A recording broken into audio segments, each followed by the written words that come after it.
Shalom, brothers and sisters. Hope you all are doing well. And I hope you all are doing well out there on Blog Talk. We're live here on YouTube. All praises be the Most High, Ahaya, Bahashim Yeshaya, Warrior Walk. How are you all doing this evening? We hope well. Make sure all the brothers and sisters can see us here. Yeah? Okay, they got us. Yeah, that's fine. You know what? I'm gonna go on like this going forward. You wouldn't believe what we went through to actually come before you this evening. But we praise the Most High. We thank Him for another opportunity to come before you. Hold tight here.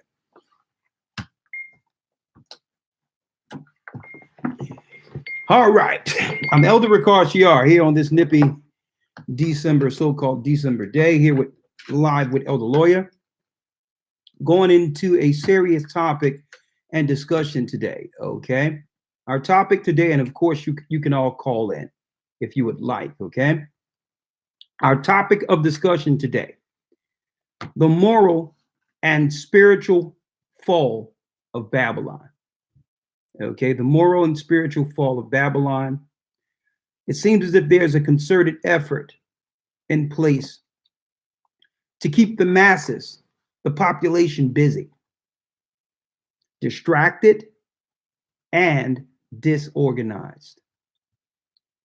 Now, this concerted effort is right before the American civilian population, and we all know the world is prepped for what's about to come already.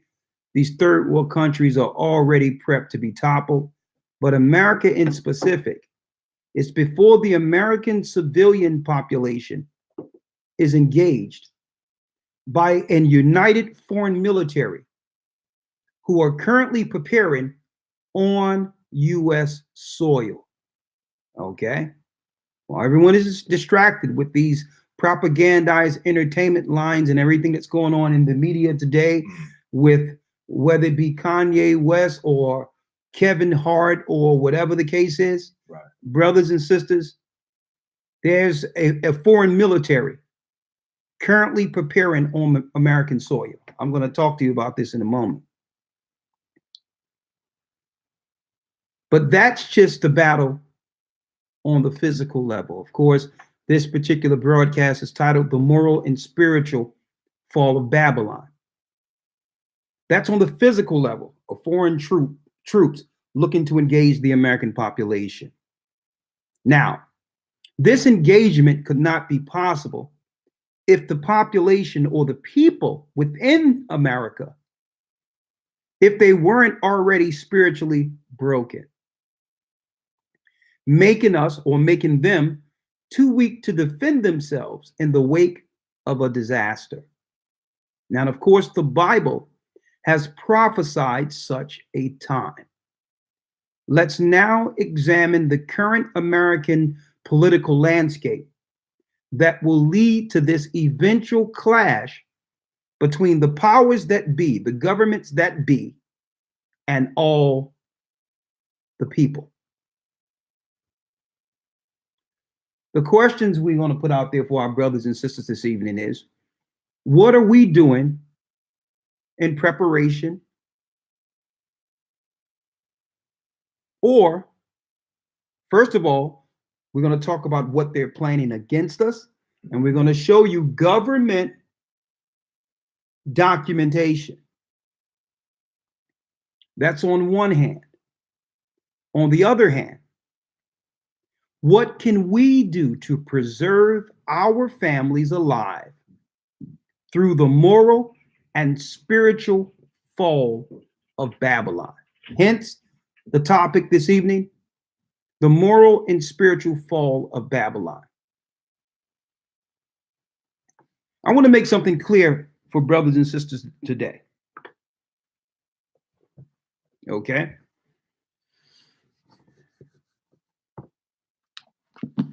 The Bible. If we deal with this book according to its proper purpose, okay, according to its proper purpose, it actually gives the guideline and direction out of the perils to come. Not to say that we will not experience trouble. Trouble is coming. We will experience trouble. But all in all, there is a guide out of trouble long term. Okay?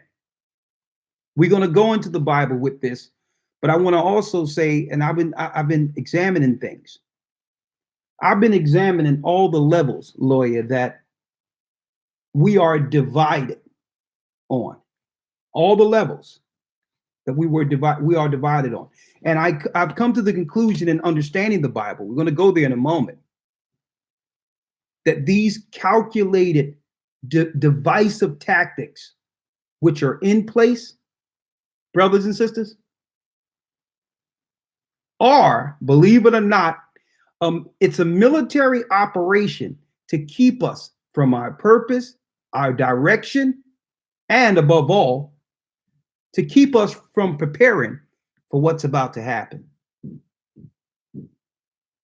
These divisive things that are put out in the news or online and all these things, it's a military operation, a psychological operation to keep the population, to keep the people distracted until engagement. It's on every level. The moral and spiritual fall of Babylon.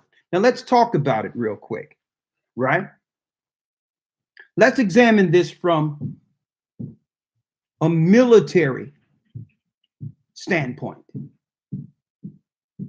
If you have a population that's too strong to be engaged, what must you do?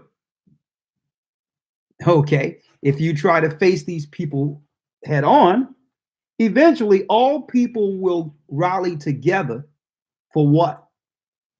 For the sake of preservation and defend themselves alive against what? An outward threat. Okay, so from a military angle, one must look at how to do what? Weaken the population that's too strong for us to physically engage. How can we weaken them? Okay, these things will be discussed, and we're going to show you according to real-time news, folks, that we have here, that they're even giving us a timeline. They've given us a timeline as well as how long they're going to do certain things against us. The period of times in which we will be without resources in order for them to weaken us for engagement. But first they had to do what? They had to divide the population and have us argued on every side. Okay? The first line of the defense of any household is what? Let's start with having a household. The first line of defense, or to tear down, would be what? The focus on tearing down would be what? Family.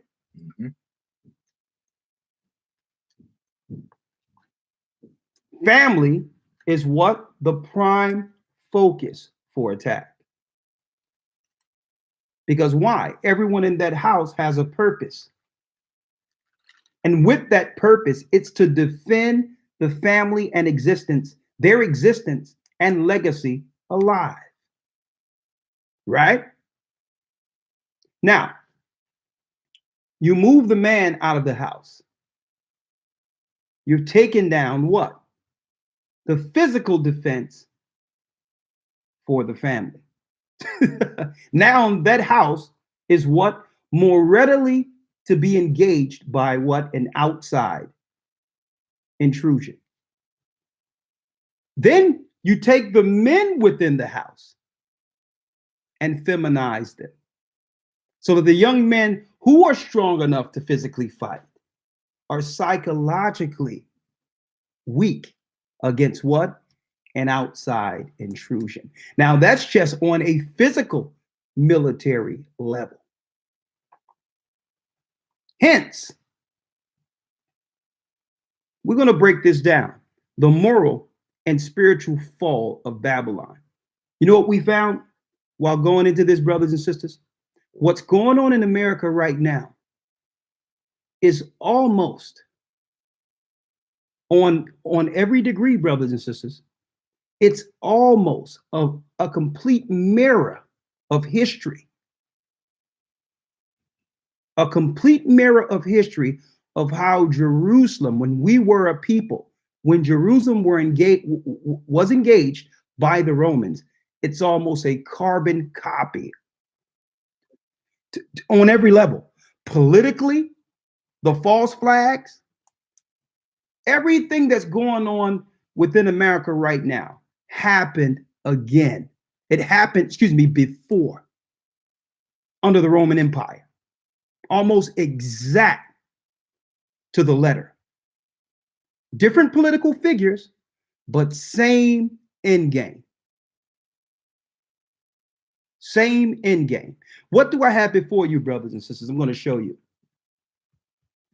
I had some things that I wanted to show strictly through video, as far as not having video, but having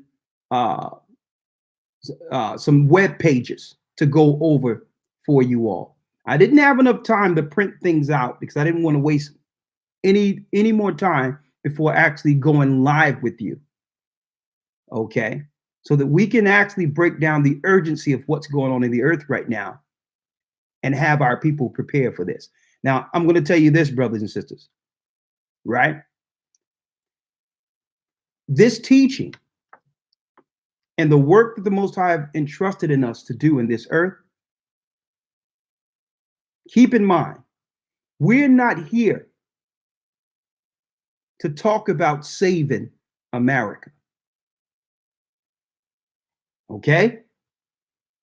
It's finished. It's gone.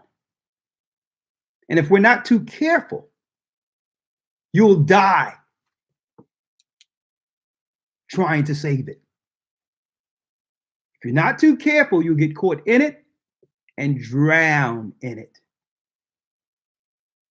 America cannot be saved. If that was so, the Bible wouldn't be true. The Bible wouldn't be true. The Bible prophesied the fall of this country. It so happened we live in it. So we have to understand where we are prophetically and prepare accordingly. So we're going to break this down and mirror this to what happened to our people historically in 70 AD.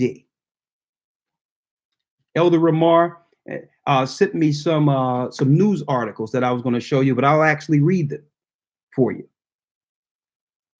Right? Now, these particular news articles mimics the propaganda that happened right before we were destroyed by the Roman Empire. Now, you've heard our teachings before, but I'm going to break something down for you. And it can't be reiterated enough. 7 years, about 7 years before we actually fell in Jerusalem, brothers and sisters, there was a false flag by a Roman emperor by the name of Nero.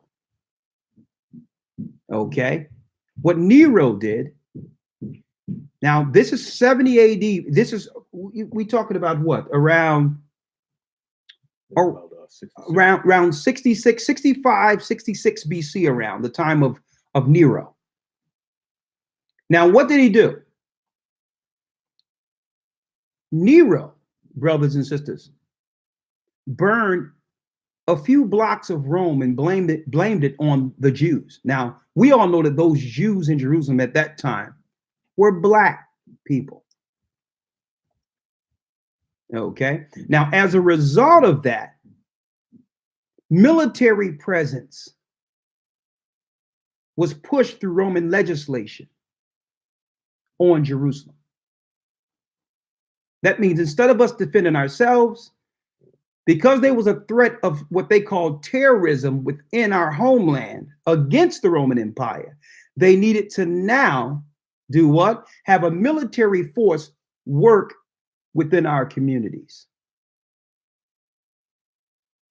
Now, of course, initially, they were helping the community. It was a positive angle as far as the Roman propaganda goes, right?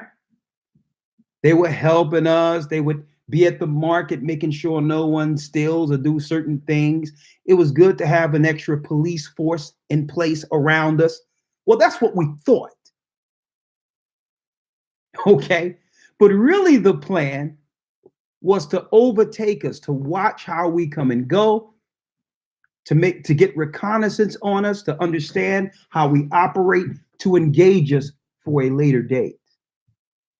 That later date eventually happened under Vespasian and Titus. Okay? That they would actually destroy Jerusalem, fulfilling Bible prophecy, which would lead to a scattering of these same black people in Jerusalem all over the earth to be enslaved by the Gentiles until a specific prophetic time. Okay? And at the end of that time, the same people would begin their awakening and understand that, hold up, we're not just Africans or blacks. We're fulfilling a prophecy that was written according to the Bible. We are the children of God. And at that time, when we begin the awakening, they would plan the same military, brothers and sisters, plan that was placed on us in 70 AD. They would bring it back and resurface it for the final desolation of God's people. That's really the plan. That's really the prophetic understanding the Bible has been teaching for a long time, that pastors have been ignoring. So now they have put political so-called presidents in place instead of Caesars to bring forth these same agendas against us. Now, when we think about, and I'm going to let you come in if you want to say something before we go into the history and scriptures. Mm-hmm. And you're there. You're there also, Gocc, correct? Go on, I'm here. Okay. Listen to me clearly, brothers and sisters. With the same plan, the plan is being made by the same people. These people are the Romans. They're the Romans who are behind this plot to destroy God's people. They're Romans. Now, we may call them Jewish or whatever the case is. We may call them Russians. But this effort is a unified effort to engage us within the borders of the United States. Okay, with the same plan that happened in 70 AD. Now, when you look at your so-called political landscape, and let's examine Barack Obama, who came right before so-called Donald Trump. Now, Barack Obama is being primed to operate as a key head official over the UN once America breaks. That's something they're working on behind the scenes. But all in all, think about what Barack Obama brought to the table. I wish I can show this. Pull that up so I can show them. Matter of fact, pull it up on your computer there. Type in Barack Obama, the first gay president. Now, mind you, I understand that presidents are ceremonial. Okay. They're ceremonial. They're just a face to be used for the people. But really the real control in legislation comes from the Zionists or the Romans, who actually finance and lobby to put these political figures in place.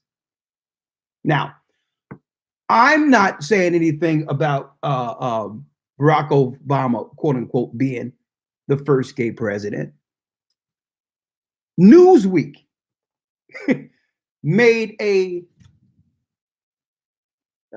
they gave Barack Obama a front page spread. You have it? Yes. Yeah. Now just get Newsweek. Just the picture right there. Mm-hmm. Yeah, just pull it up. Yeah, there it is. There it is. I didn't say this. Look at this. Brothers and sisters, Newsweek said this. Newsweek, first gay president. Newsweek. Not saying whether or not he was gay, but through him, they would push a certain legislation that would give rights to homosexuals. Now, you might think on the surface, that's a good thing, but it's celebrating, feminizing the first line of defense, the men. Now, of course, they couldn't engage us before they weakened the children. This generation has been weakened through what? Through these LBGT movements, which is what? A military psyop against the population. Now that the population has been weakened and all the families are separated, man is fighting against the woman fighting against the man, none of the children can get along with the family, everyone is separated. No one has a reason to defend their legacy. That takes away your purpose and fortitude to fight off a what? An intruder. You have nothing to defend anymore. Family means nothing, so what are you fighting for? Marriage means nothing, so what are you defending? So through that psyop, they have weakened the population they will soon engage. And they used his 8 years for the so-called civil rights to weaken the foundation of any nation, the family. And that leads us now to who? Regardless of who they put in place, Trump. You have everyone everywhere with a problem with Donald Trump. Let me tell you, folks, the presidential seat is ceremonial. The agendas are in place well before they pick someone who will sign and push their legislations. Okay? When a president gets voted in, he's told, he's given a dossier, or what you call an itinerary, for the first year. His meetings, where he'll speak, his dinners, all that is already in his schedule. He don't make his schedule. So who's these people making his schedule? The real planners, folks. What's going on right now? Donald Trump, brothers and sisters, is focused strictly on what? Military, and doing what? Building a wall. That should be alarming for us. That should be very alarming for anyone that understands history. Because the last time a wall was built was 70 AD. When what? When Masada fell and our people was destroyed by the Romans, according to a prophecy given from the Old Testament, and also a New Testament prophecy that came through Jesus Christ, of whom the world called Jesus Christ himself. Let's read it real quick, Elder Lawyer. In the book of Luke. We're tying in history to show you exactly where we are right now. Because what? Homeland Security. I'm going to read something off of the Homeland Security, brothers and sisters, webpage. What their plans are. against American citizens, or to stabilize a population or to stabilize a country after or during a serious disaster. Now, if you're reading the Bible, and also if you are one who have studied history, it's clear to understand the end game. That president, whatever the president, whether it be Barack Obama, Trump, or whatever, or whomever, you're able to see the end game in place by those who controls them. And understand at the end of it, regardless of what they say, the poor people, God's people, will suffer the most through it all.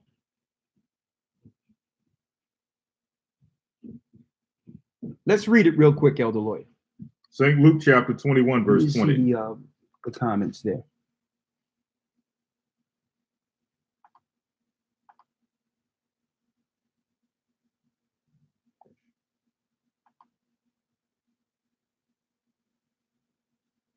Yes, just refresh it. We're there. Oh, I got it here. Don't worry about it. Come on. St. Luke chapter 21, verse 20. And when you shall see Jerusalem compassed with armies. When you shall see Jerusalem compassed with armies. Then know that the desolation thereof is nigh. Know that the desolation is near. Read. Then let them which are in Judea flee to the mountains. So Christ warned his people. Christ warned his people. At this time, the people in Jerusalem were all black, folks. Being ruled by what? The Sanhedrin. And the Sanhedrin was like the city council or the government over Jerusalem that had black and white mixed. You had some white, what you would call converts, Edomites, that were working in conjunction with our priesthood. Okay, as politicians or like a council over our community. But the engagement predominantly here is what? The Roman Empire, a foreign military against a black population. When I say predominantly a black population, it wasn't as if white people didn't get killed also. All people, all races of people get killed or killed during war. Let me make that clear. Okay. So we're not saying other races of people are not going to get caught up in this. They will. But the target population for destruction are the children of God, according to the Bible. We are their target population. Read it. St. Luke chapter 21, verse 21. Come on. Then let them which are in Judea flee to the mountains. Flee to the mountains. Come on. And let them which are in the midst of it depart out, and let not them that are in the countries enter thereinto.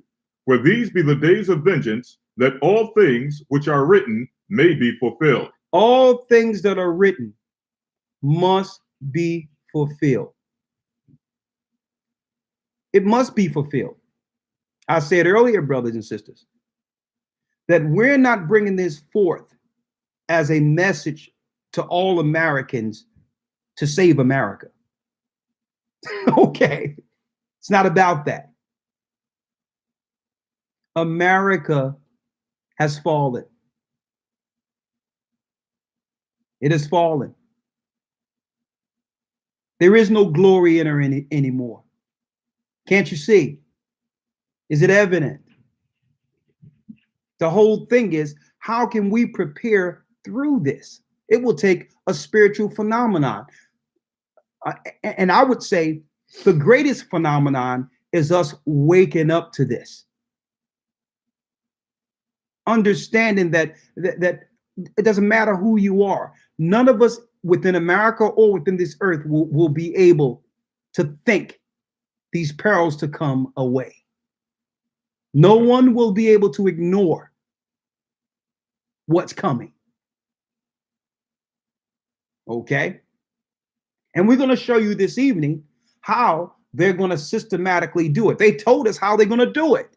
When I say they told us, brothers and sisters, it's been in the news the whole time. But the majority of the population has been distracted through entertainment. Mm-hmm. They're slipping all the important stuff right up under you while you're looking at Kanye West, talking about Kevin Hart. Who cares about any of that? The real stuff is on the news right in front of you, and we're looking at the fluff, the talking points, the propaganda. The purpose propagandize military distractions against us. Go ahead, Elder Lawyer. St. Luke 21, verse 22. These be the days of vengeance. These be the days of vengeance. That all things which are written may be fulfilled. That all things that what? Which are written. Which are written in the book. May be fulfilled. May be fulfilled. And guess what, brothers and sisters? I made up my mind.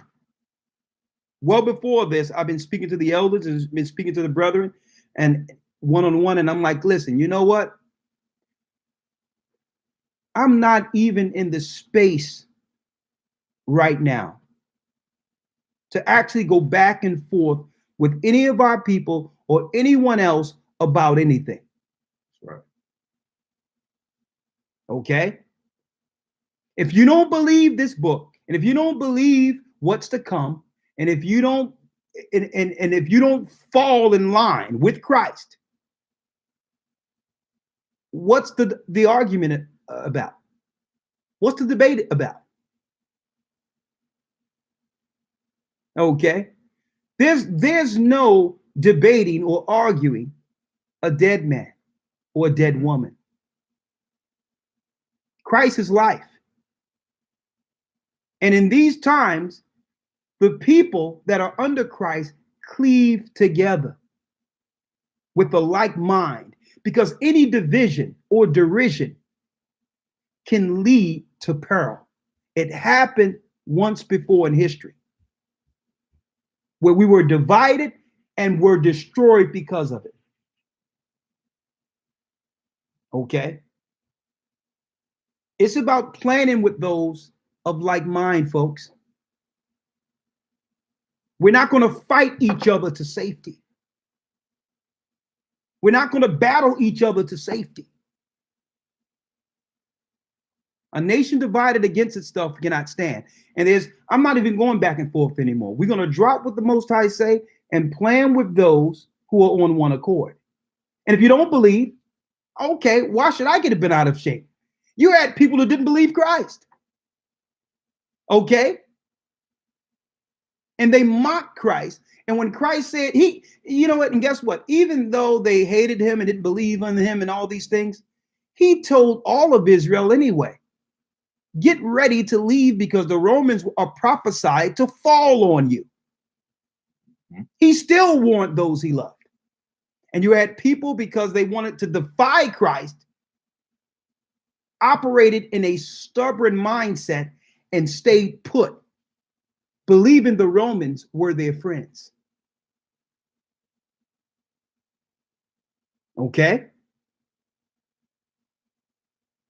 Believing they could trust the Roman government. Why? Because they had some political affiliations with the Romans and felt that at least if the Romans destroyed their people, that at least their jobs were safe. No, your job was only in place to watch and to coddle your constituents until the Romans engaged them.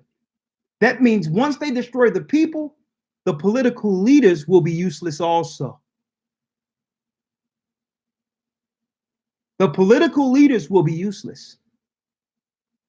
You had people who defied Christ and took the side of the Romans, believing, well, the Romans going to keep me in my cushy position. Like, listen, if there's no people, what do I have need of you for? Matter of fact, you have political power and influence. We'll deal with you first for defying and becoming a traitor against your own people. If you betray your own people, how can we trust you? See? That's the Roman stance, and you know what? It's an understandable one. Go ahead, read it, Elder Lawyer. If I can mention on that point, when Yeah. we go into the history, we may not have an opportunity to touch it tonight, but every man and woman chose their delusions as to why they did not take heed to this prophecy that Christ brought forward. Yes. People listened to false prophets. People did all types of different things. The Most High is not going to destroy this place. This is the Holy Land. People chose their delusions and their reasons to stay behind. And because of it, we may have an opportunity to read the history of what happened to those who stayed behind. Let's read some of the history of what happened to those who stayed behind. You know, because I'll tell you this, you have others who would like to attack us because the Most High said, flee. Mm-hmm. And he prophesied to flee. Don't get mad at me, okay? I'm going to read what the Bible says. And a matter of fact, I'm going to do what the Bible says do. Okay? I'm going to do it. And if you don't believe it, you know, that's your walk. That's your walk. Okay? But don't try to attack the messenger. Let me make it clear. There's no such doctrine as a flee doctrine. There's no such thing. The Most High say go, you go. Okay? That's prophesied. And guess what? He's not speaking of a disorganized and fleeing either. He's speaking of an organized movement under Christ. We're going to go into that later, but Elder Lawyer, let's go back to Luke, and then we're going to go through some history here. Right. St. Luke chapter 21, verse 23. Yes. But woe unto them that are with child, and to them that give suck in those days. Why does it say woe to them who are with child? Or give suck?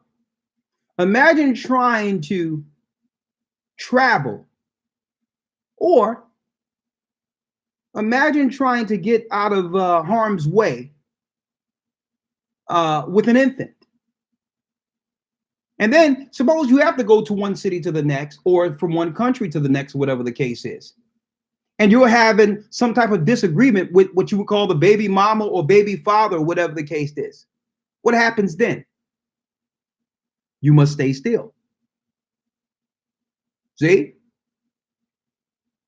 So it says, woe to them that give suck in that day. And check this out. They're making it now. And if those soon, for those who don't get the real ID that's coming, you will not be able to travel even from one state to the next state without a passport.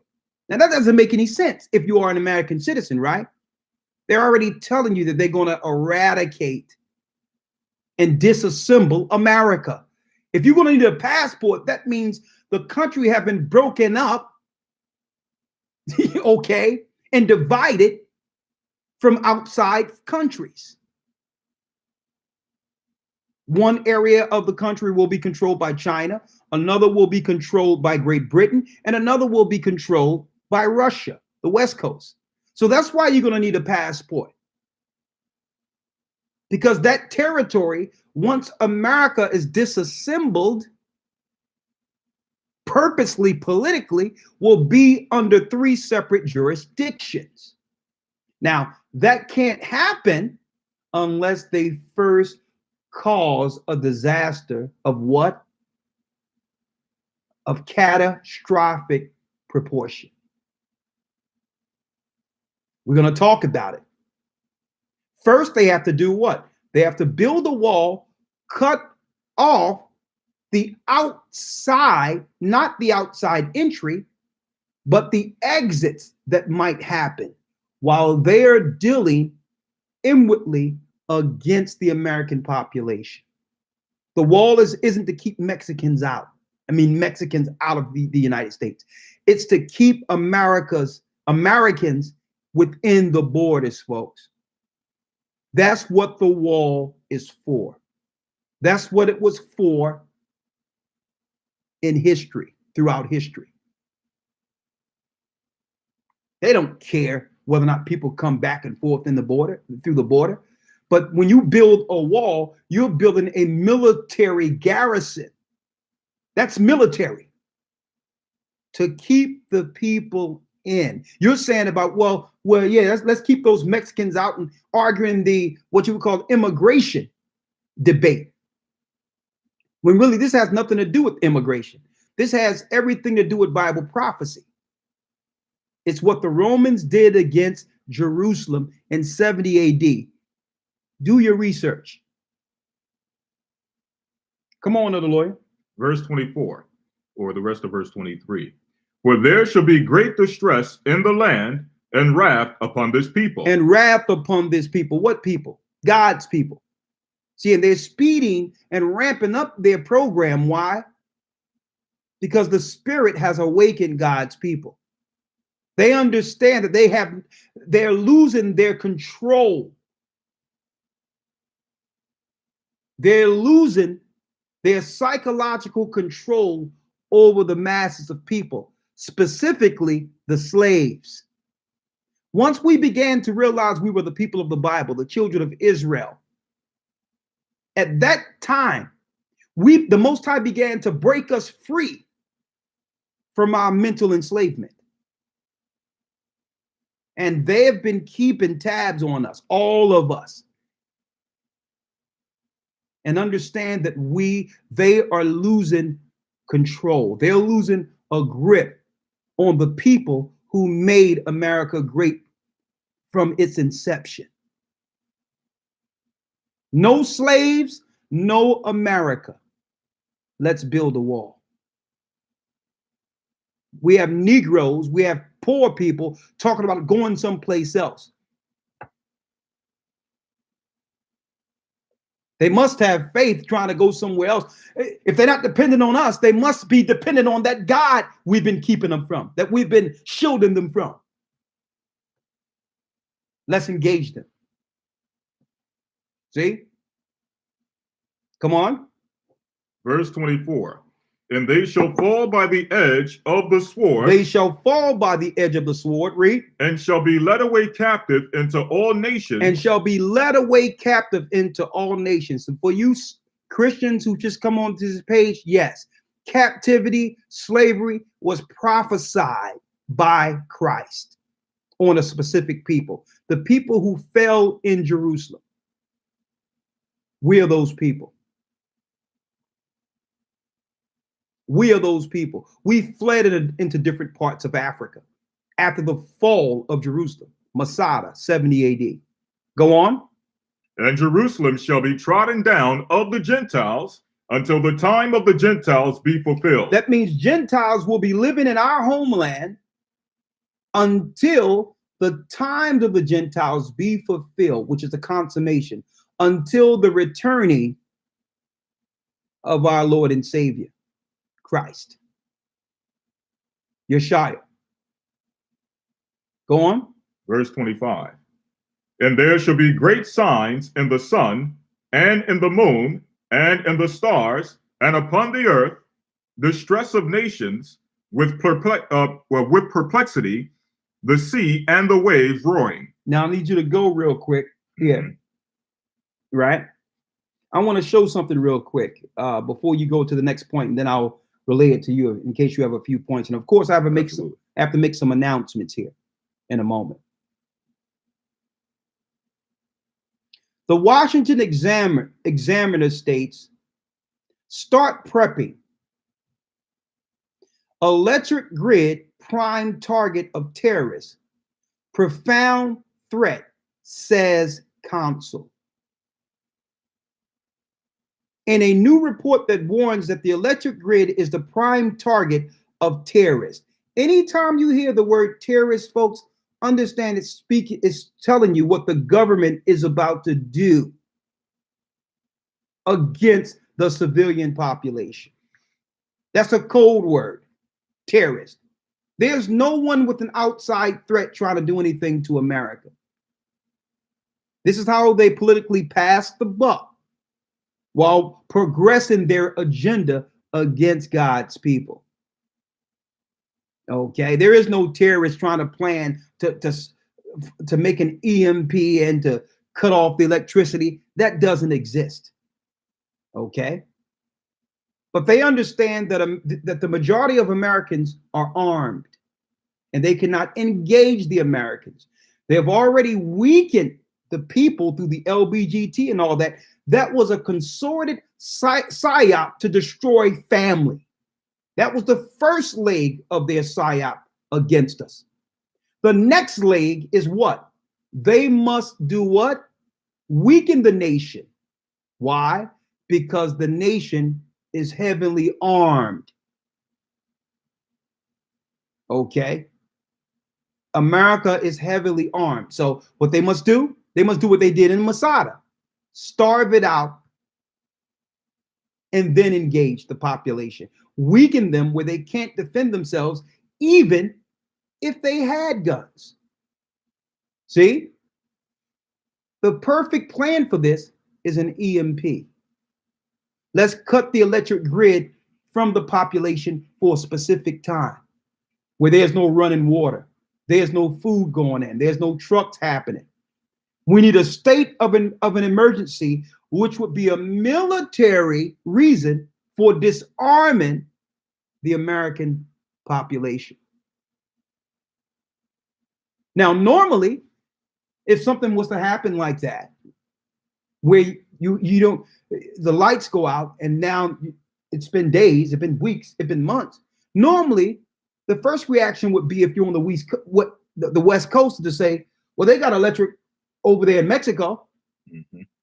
You in Arizona or Texas, you'd be like, well, I'll go to Mexico and live until this stuff, I'll wait this out until there's some electric back in America. But how are you going to be able to go into Mexico with the wall built? Think about it. So when you think about that wall, stop arguing their political talking points about whether or not Mexicans can come into America. The question you should have living in America is, well, if I need to leave America, how does this wall play into that? Right? Okay, it's keeping them out. So can it also work in reverse and keep me in? Okay. And this is what history tells us. A wall works both ways, right? Check this out.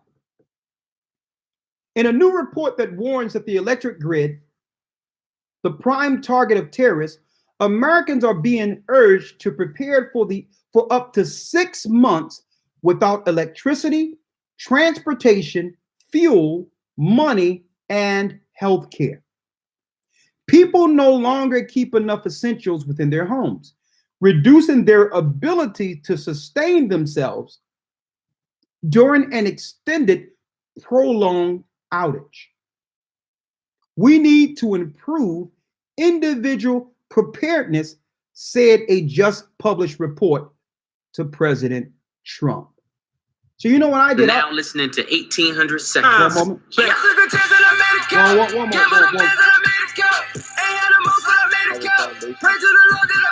This is great.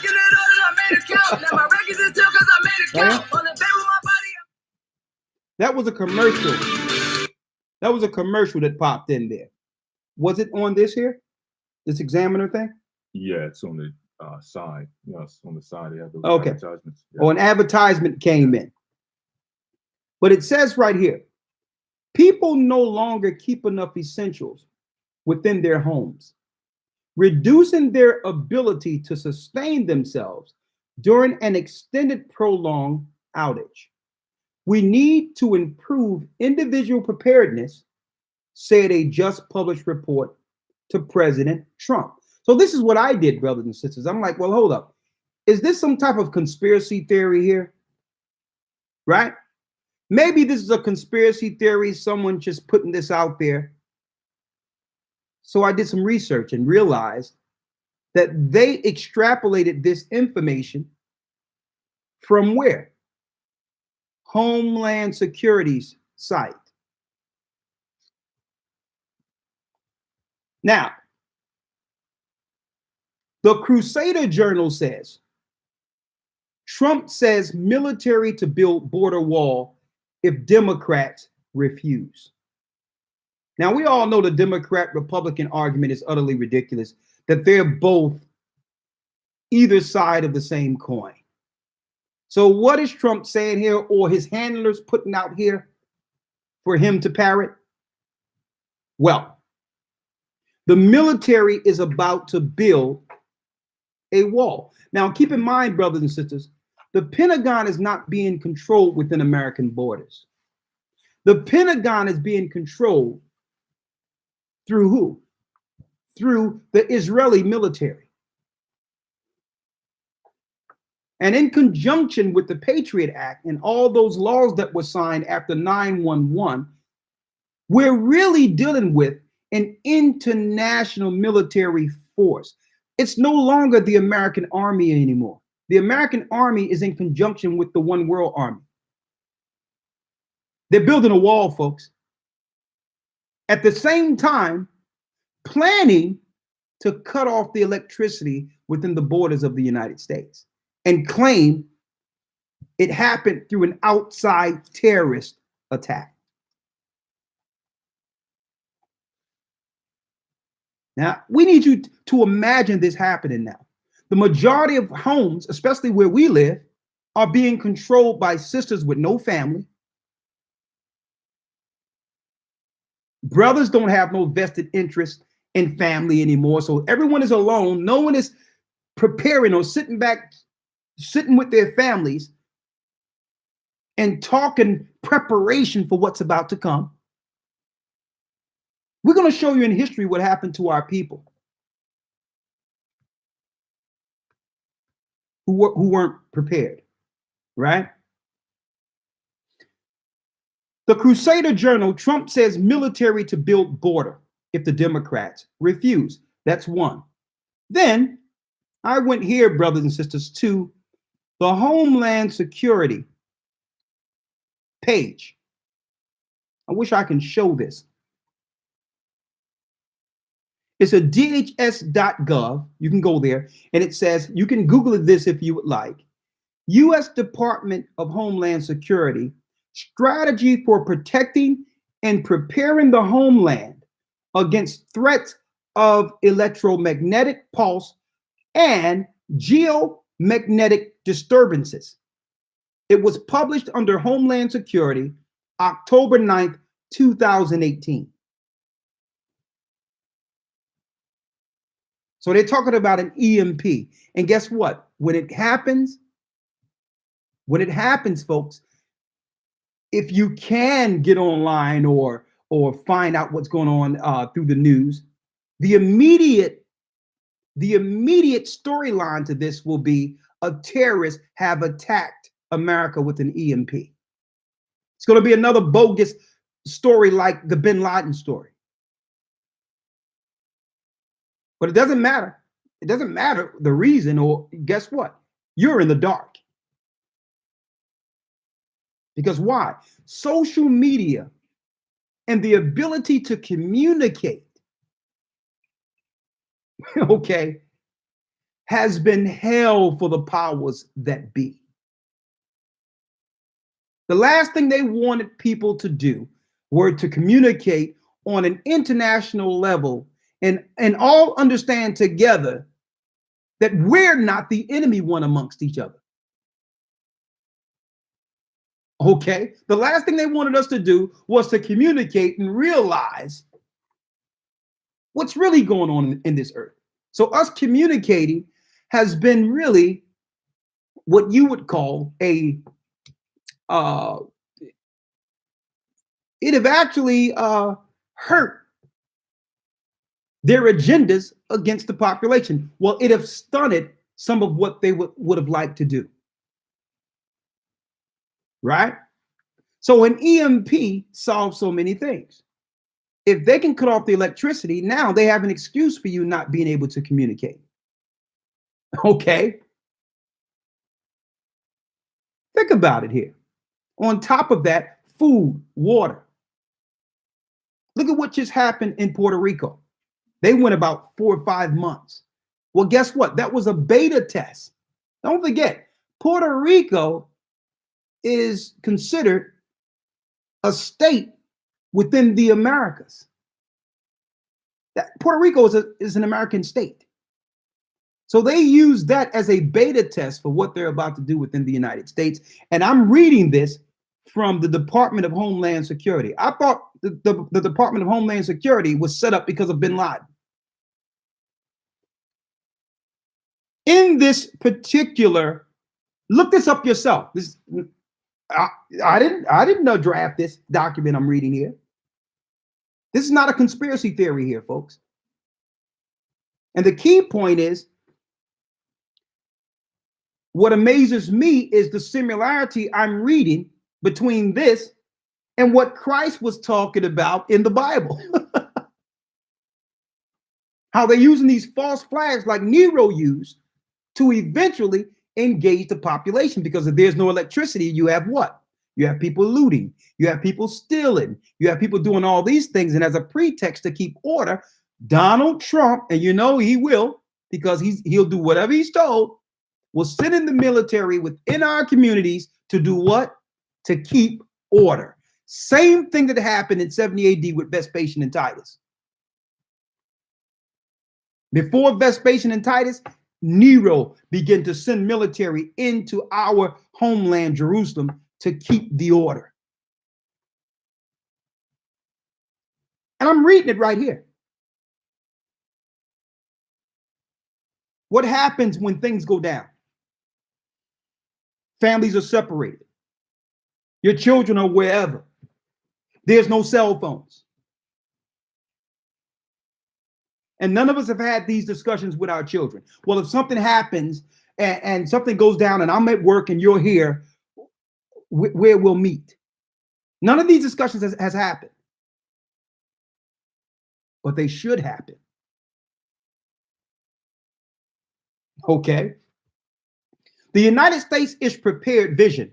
The United States is prepared for extreme electromagnetic incidents and capable of quickly restoring critical infrastructure, supporting communities to fully recover.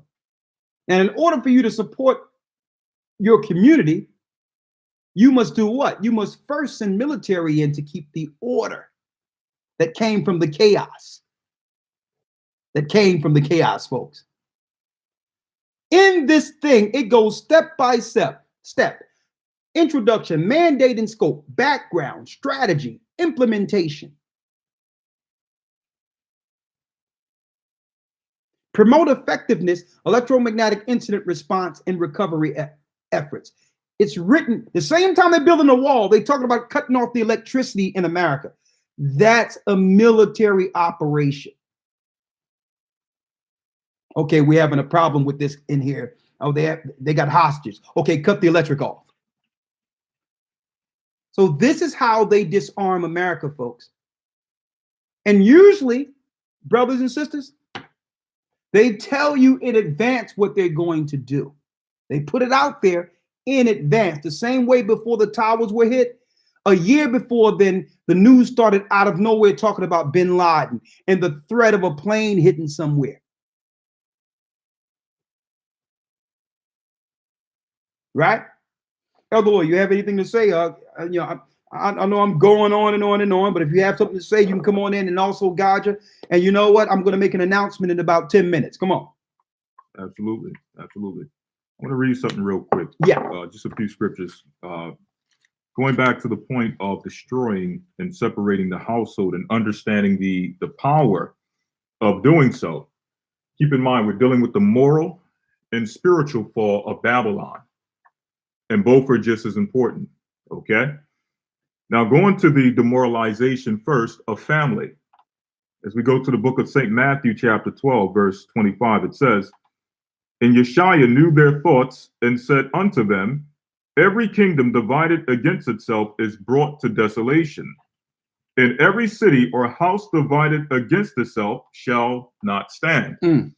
So if you put the family one against another, then automatically you have a situation where when it's time for trouble, there will be no protection from the father. Why? Because the father, the strong man, has been bound and eventually removed from the home.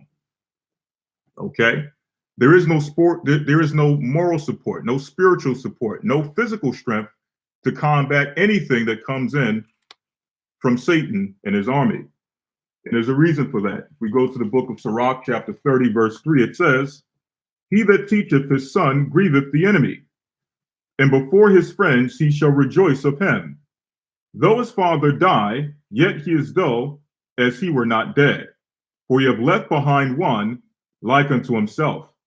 So the first point it states is that he that teacheth his son, meaning the father that teacheth his son, grieveth the enemy. So the enemy is grieved at the idea of a father passing down knowledge and understanding to the next generation, to a seed. Okay? So it says here, continuing on in verse number 5, "While he lived, he saw and rejoiced in him, and when he died, he was not sorrowful. He left behind him an avenger against his enemies." Exactly. And this is what the enemy is afraid of. He's afraid that if the father stays in the home and teaches the child, teaches the next generation that, listen, these people are our enemies. They have a plan against us. These are the same people who came against us in 70 AD. Before that, the same people who came against us under Antiochus Epiphanes. Before that, the same people who have continuously come against our people and try to demoralize us. If the father teaches the son the commandments, not to follow the ways of the earth, so on and so forth. Okay? He grieves the enemy. Now that son will readily stand against any operation, against any propaganda or anything that the enemy is sending to destroy the family. Okay? Just finishing up the scripture here. "He left behind him an avenger against his enemies, and one that shall requite kindness to his friends. He that maketh too much of his own son shall bind up his wounds, and his bowels shall be troubled at every cry." So that's going into something else, but that's the power, and the enemy understands the power that we have as fathers, that we have as men, when we're able to control and conduct our households in accordance with the Most High's commandments, understanding the prophecy in what's to come. Okay, so I'm going to hand it over to Elder Gocc. I know we have a lot to cover in the short time. I'll bring Gocc in there real quick, but let me put out there real quick, if you'd like to call in and discuss the moral degradation and spiritual degradation and fall of Babylon, you can call in 515-605-9327, because we'll be amiss if we didn't discuss what to do in the wake of what they're planning. Okay, there's no saving Babylon. Babylon the Great has fallen. Okay, and we're going to show you how now, guess what? This system is done with the current, what you would call adult population. They're just trying to kill this population off. Their target are the children, folks. Their target is to suck the children into the perversions and wickedness and moral degradation of the world, because they're trying to prep these children to be the next slaves to the powers that be beyond this. And we're going to talk about that also, okay, if the Most High permits. But here it is, 515-605-9327, brothers and sisters, is the number, if you like to call in and chime in on this. But we're going to talk about preparation, because I'll tell you, the brother in Puerto Rico, if he can call in, he'll tell you what we put out there months in advance had his family survive through the disaster that happened in Puerto Rico. His parents were looking at him like, what are you doing listening to these guys? And what do you got all this stuff in your house for? And as far as food and all this, it ain't nothing going to happen. And you know what? It happened. And guess where his mother and father was? At his house. The whole neighborhood was at his house. And it was through that, a lot of them, I met them at the Passover.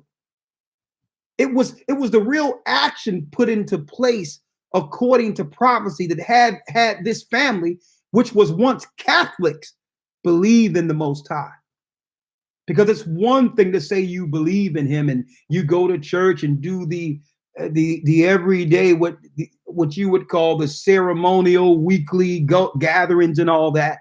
But it's another thing to see action put into place based on the word of God, based on the warnings and the preparation that was given to us by our Father.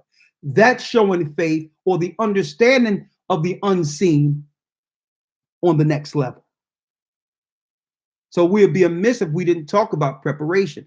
Every time I speak to the brother in Puerto Rico, it goes back to these broadcasts. Because the majority of brothers and sisters out there don't think on a normal basis or a regular basis. Well, suppose these things were to happen. What would I do? It's the watchmen, it's the teachers, it's the servants of God's position to bring forth this information in preparation or for preparation. Okay. Now, before we go into the next point of this to show what happened to our people in Masada, let me announce, brothers and sisters, that December 23rd is our next Hebrew and Bible Academy, in which we're going to go into the creation of the universe. And of course, in the midst of what we're teaching right now, we have Shapat, who will come with real-time news based on what's happening prophetically from week to week, as well as we got the Hebrew 101, we have the Bible, and this is where we get our, what you would call, theological food, our basis, our foundation on what? A school level, to be able to rightly divide the word of truth, understand the doctrine of the Bible, and be secure in your understanding of the Bible. We don't teach you to read the Bible according to what we think. We teach you to understand the Bible. Okay. We teach you to understand the Bible and have that Bible be your personal book, and view that Bible as not only a guideline for the future, but what? A historical reference to fill in the blanks of the past. Okay. You can stand with this Bible and understand it through this Hebrew and Bible Academy. And we ask you all to be a part of it. This goes a long way in helping us grow and prepare in this work. If you're interested in the Hebrew and Bible Academy, send an email to gatheringas1@aol.com, or go to historytimes.org. You can enroll there, or gatheringofchrist.org. You can enroll there. But hey, you want to be a part of it, because as we come close to the end, the real-time news is there. Things we can't even discuss on YouTube and certain things. A lot of people wonder why we can't put things up on certain broadcasts, because a lot of things that we say could be censored. A lot of things we bring forth in the academy, as far as the news is concerned, you're not even allowed to speak freely anymore. Okay. So even when we put out the news from the academy and give you snippets of what's going on there, we have to edit certain things, because why?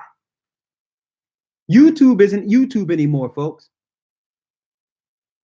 Okay, they have censored where you can't say anything that would help us identify the enemy who oppose all that's right. So I'm saying this, come to the academy. You can get it there until the EMP. But anyway, go ahead. A few other announcements here. Yeah, make those announcements real quick if you don't mind. Absolutely. We are very excited to announce the formation of our new worldwide headquarters location for the Gathering of Christ Church in Philadelphia, PA.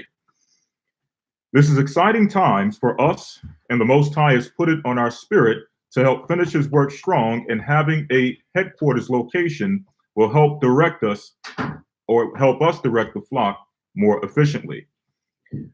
We expect to open and be in operation by January 2019. If you would like to support the renovation work now underway at our new location, or if you would like to donate to support the ministry and the elders' travels to different areas, please send an email to gatheringas1, that's the number 1 at AOL.com, or visit us at gatheringofchrist.org and click the donation button at the top of our website page. We thank you all in advance for your helping support the work, and may the Most High bless you all for your efforts. As you just heard the elder mention, the upcoming academy, December 23rd. If you don't mind, brothers and sisters, we're just going to read a few quotes or testimonies from those who have actually been within the academy. The first one we have here is from Darrell, who says, "The entire academy was fire. Never before have I gotten this type of understanding of the word. I have fun learning, relearning, as I watch for a second time, and then discussing with friends and family, as I help them understand the real word. Most of us come from the Christian church and have no idea what our manuscript scriptures and what God's word really says. Thank you for the increased understanding." Next, we have Sarah's daughter, who says, "Shalom, elders, and the water for an amazing lesson. 15 academies later, and all this last lesson completely blew my socks off. Wow." Next, we have Wisdom Seeker, who says, "I've incorporated the Hebrew and Bible Academy into my weekly studies as a part of my life. I'm so grateful for the depth of knowledge that you all share each week." The Water Elders. These are just a few of the many positive responses we have gotten from the last academy. And we encourage you all to enroll in the next academy, whether it be your first or 10th. Each one will offer insight to the scriptures on a level that has not been taught anywhere else. To enroll in the Hebrew and Bible Academy that starts Sunday, December 23rd, please go to historytimes.org or send us an email to gatheringasone, again, that's the number 1, at AOL.com. And we look forward for your participation. Also, we have the GOCC 2019 Hebrew calendars coming soon.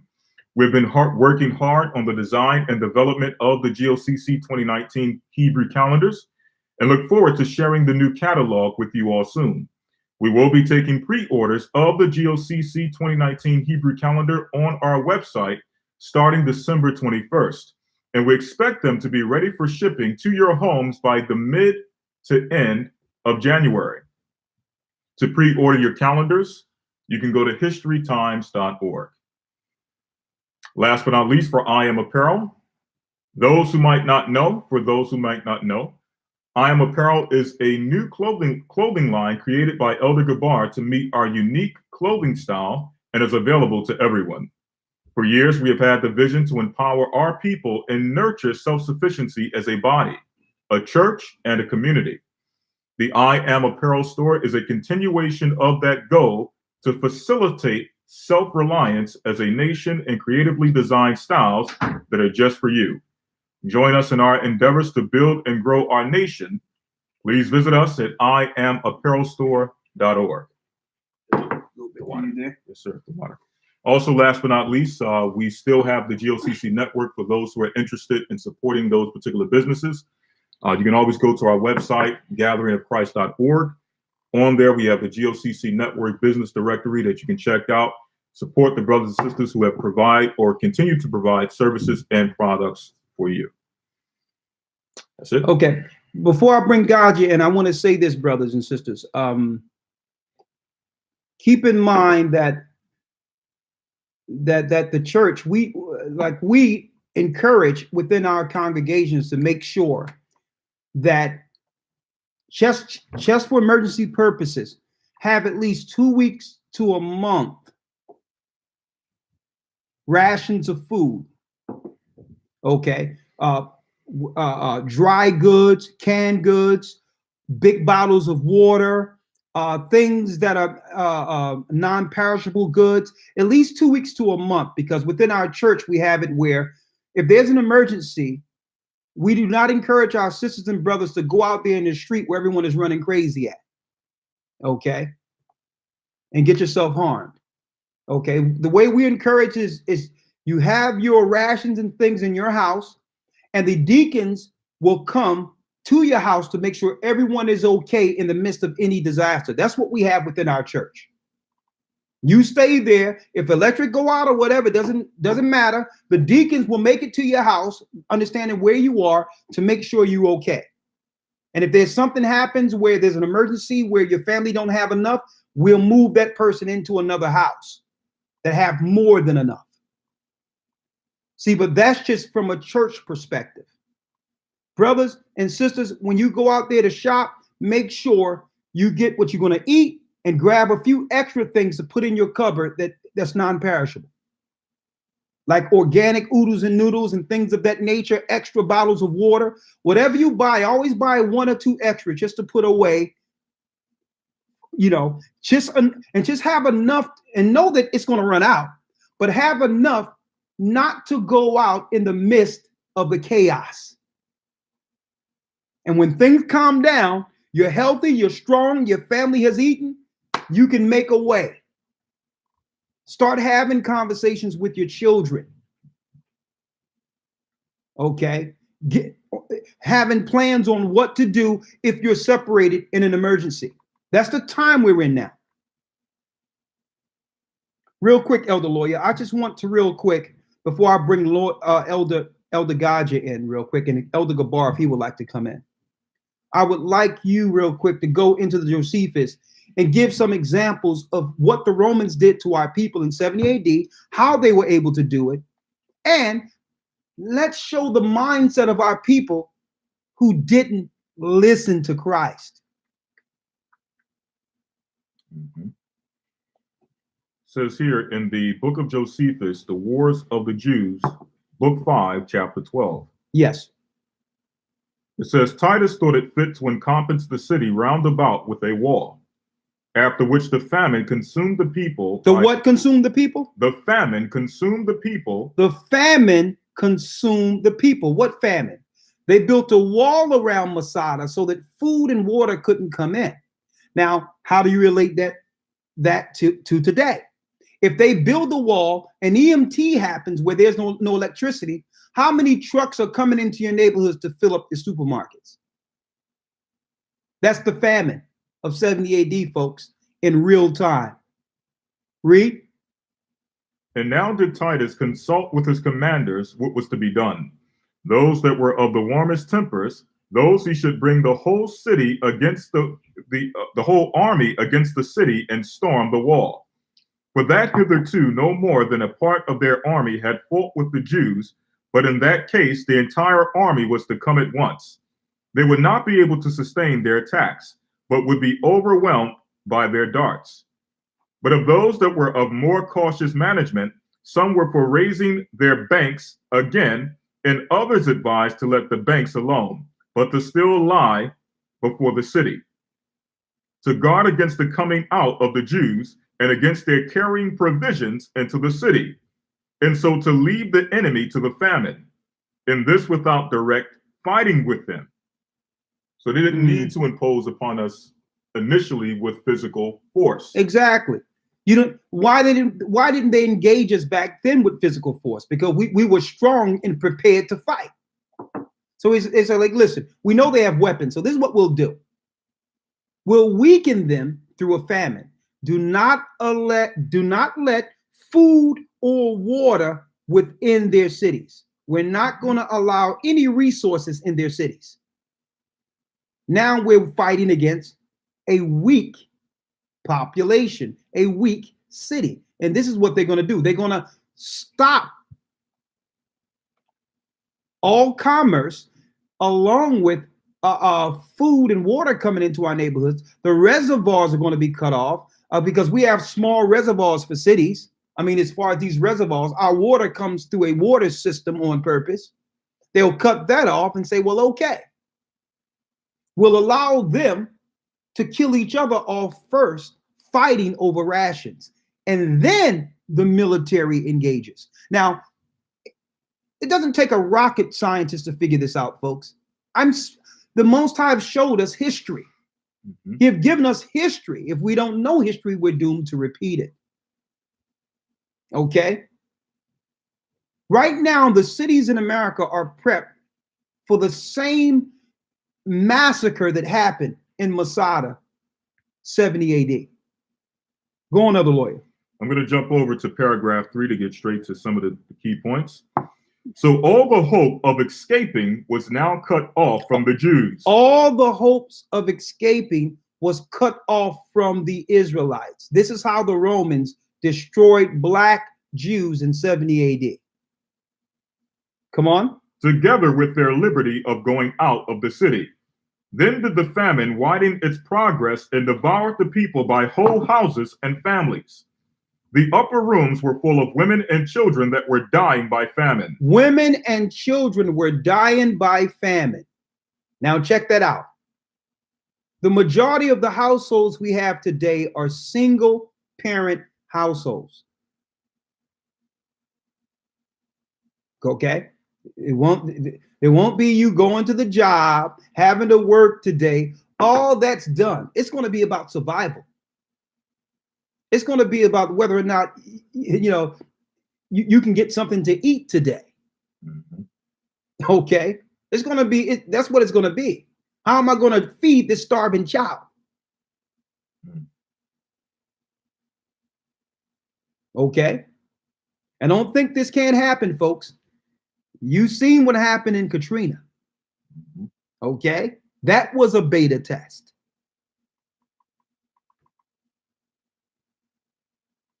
And you heard what Kanye said during that time. He said they don't care about us. And you know what? He's absolutely correct. Because it was only one demographic of people who suffered the most through that disaster. All races live in Louisiana. No one suffered what the poor suffered. See? And it is the poor who's more so ill prepared to deal with these issues, these scenarios politically. Come on. And the lanes of the city were full of the dead bodies of the aged. The children also and the young men wandered about the marketplaces like shadows, all swelled with the famine. Come on. And fell down dead wheresoever their misery seized them. As for burying them, those that were sick themselves were not able to do it. And those that were hardy and were well deterred from doing it by the great multitude of those dead bodies, and by the uncertainty there was how they should soon die themselves. Now, I want you to check this out. There's more on this, and we're going to go back to Josephus in a moment. But this is the most disheartening point in all of this, brothers and sisters. In the midst of this disaster, one would have expected our people to rally together for self-preservation. The gangs and mobs within Masada, within Israel, were murdering and stealing from their own people while the Romans were on the outer skirts of the wall, waiting to kill us all in 70 AD. Look at this history, folks. It's in the Josephus. It's in the Josephus. When you hear someone say, let's build a wall, that's not Donald Trump, folks. That's the Romans, according to the Bible. He's just the president who's in place for that particular part of prophecy. Okay? If it was someone else, they would be saying build a wall. It doesn't matter who the person is. It's the agenda, which is coined or phrased in the Bible, Jacob's trouble. It's our last trouble as a people before deliverance. It's a sign. So when he said the wall, all of us should have understood what that meant for us historically. The last thing after reading this, the last thing we would want to see in this time is a wall. After reading what happened when they built a wall against us the first time, 70 AD. Elder God, are you there? Hey, shalom, Elder man. I'm here, but Come on. Can you hear me? Loud and clear. I mean, as you've been speaking, so many scriptures just pop into my head. I'm on this last one right now in Deuteronomy 28, verses 51. Let me start here. And it reads, and you shall eat the fruit of thy cattle and the fruit of thy land until thou be destroyed, which also shall not leave thee, neither corn, wine, or oil, or the increase of thy kind, or flock of thy sheep, until he have destroyed thee. Verse 52. This is the part this is the meat of it. And he shall besiege thee in all thy gates, until thy high and fenced walls come down, wherein thou trustest. Throughout all thy land, he shall besiege thee in all thy gates, throughout all thy land, which the Most High thy power hath given thee. And thou shalt eat the fruit of thine own body, and the flesh of thy sons and thy daughters, which the Most High thy power hath given thee, in the sea and in the straightness wherewith thine enemies shall distress thee.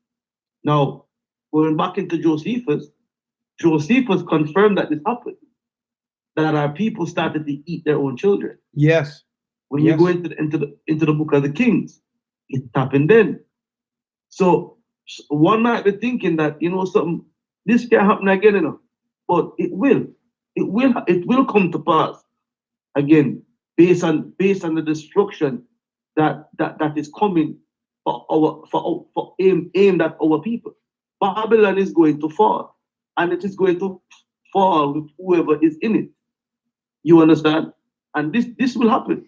It's not preventing people from coming out this wall. It's preventing from coming in. It's preventing us from going out. You understand? I mean, Elder, you've been saying it all evening, all night.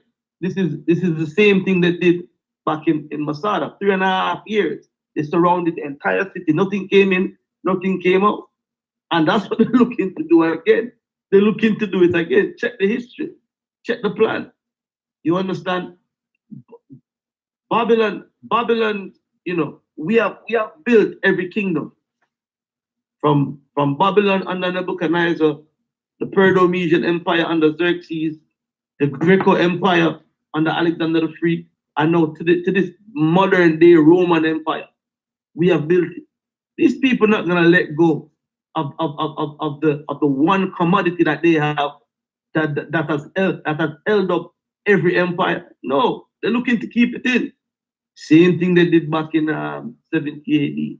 70 AD, Jerusalem was under Roman occupation. Same thing, same script, nothing new under the sun. People, it's time. And with that said, I want to read one more scripture elder than I'll yield. I'm gonna go to Christ in Matthew the 10th chapter, and let me start at about verses 7. Okay?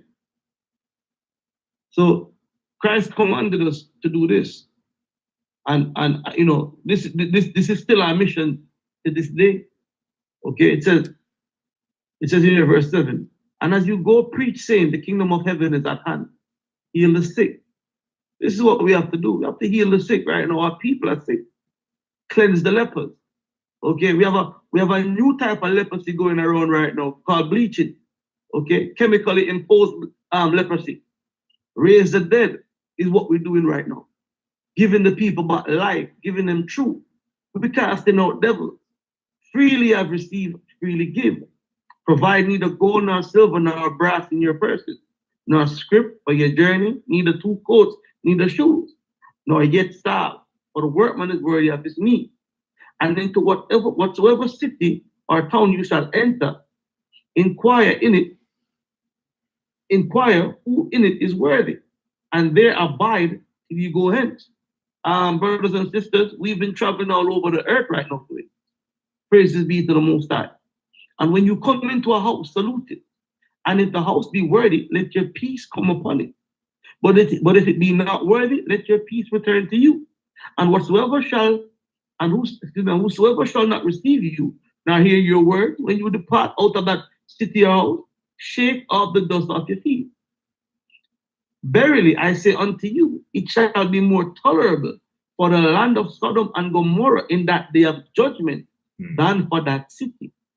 So what we're doing right now is a spiritual operation, and people need to understand that not everybody gonna receive this, not everybody gonna hear this. But when we shake off the dust and move, listen, it's gonna be better for Sodom and Gomorrah than that city. Verse 16. Behold, I send you forth as sheep in the midst of wolves. Be you therefore wise as serpents and harmless as doves. But beware of men, for they will deliver you up to the council, and they will scourge you in their synagogues. And you shall be brought before governors and kings for my name's sake, for the testimony against them and the Gentiles. We're gonna come before kings and governors, presidents, because of this gospel.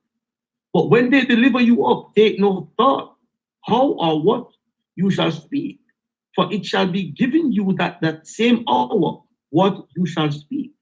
For it is not you that speak, but the Spirit of your Father which speaketh in you. So right now, this is where we're at right now. This is what we're doing.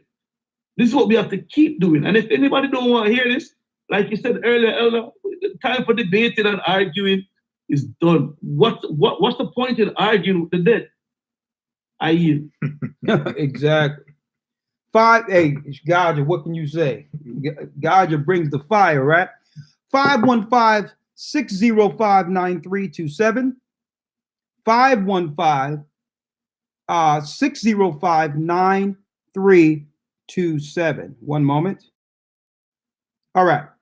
If you don't mind, yeah. When the opportunity presents itself, I have one more precept to add to what Elder Gocc was just bringing out concerning the prophecies. Let's do it. So we're coming to Christ in the book of St. Luke, chapter 19, verse 41. More prophecy concerning the destruction, not only in 70 AD, but the future destruction. And when he was come near, he beheld the city and wept over it, saying, if thou hadst known, even thou, at least in this thy day, the things which belong unto thy peace, but now they are hid from thine eyes. In other words, if you knew what was in place for you in the future, you would weep just like Christ wept. You will be sorrowful. Why? For the day shall come upon thee that thine enemy shall cast a trench about thee and compass thee round and keep thee in on every side. And keep thee in on every side. So it's not about what Trump is talking about, keeping the immigrants out. Mm-hmm. It's about keeping us in, folks. And a lot of people, I see everyone is looking at this wall and looking at the past information that Trump was foretold and all that. And they more so focusing on the publications or the predictive programming publications showing that Trump would be in this position, more so than examining what the Most High is saying concerning what this wall means for us. Mm-hmm. Because if it wasn't him, it would be someone else, folks. It's the Zionists controlling him. This is a Zionist Roman agenda against God's people. That's right. Go on. Yes, sir. Last verse, verse 44.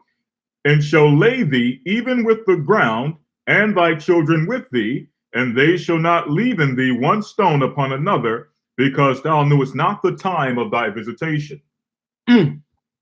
So these are they who's going to fall by the hands of the Romans, who didn't take heed to Christ's prophecies. And it's a shame, because you would have thought that Christians who believe in Christ would have read this and prepared accordingly. But the Christians aren't teaching this, that Christ's prophecies are literal concerning his people. See, and this is why the Romans hijacked Christianity and circumvented it, so we couldn't read the Bible and follow Christ's words verbatim. He pointed them out. He pointed out the synagogues of Satan, those that would come in his name claiming that they're Christ and shall deceive many. He pointed them out. These are enemies working within to deceive our people, when we should be reading the Bible as what? In context to us as a people, literally. Not this religious Christian garbage. That's not what Christ established. We have 20 minutes before the lines are cut off on Blog Talk. I'm going to go down the line, but let's first 515-605-9327. And I want to talk about the moral side, how they're targeting our children now. They're killing off this generation, and they're focusing on perverting the children. We're talking about the moral and spiritual fall of Babylon, folks. There's a concerted effort in place to keep the masses busy, distracted, and disorganized before the American civilian population is actually engaged by a united foreign military who are currently preparing on American soil. But that's just on the physical level. There's an engagement that this engagement cannot be possible if the people within the land weren't spiritually broken first, making them too weak to defend themselves in the wake of a disaster. The Bible has prophesied such a time. Let's now examine the current American political landscape that will lead to this eventual clash between the powers that be under Satan and the people. What are they planning against us? And we're showing you an EMP that will cut the electric grid off within America for a specific time is on the horizon. And what we can do to preserve our families alive through the moral and spiritual fall of Babylon. Let's go down the phone. Let's go through the phone lines real quick, starting with 336 area code.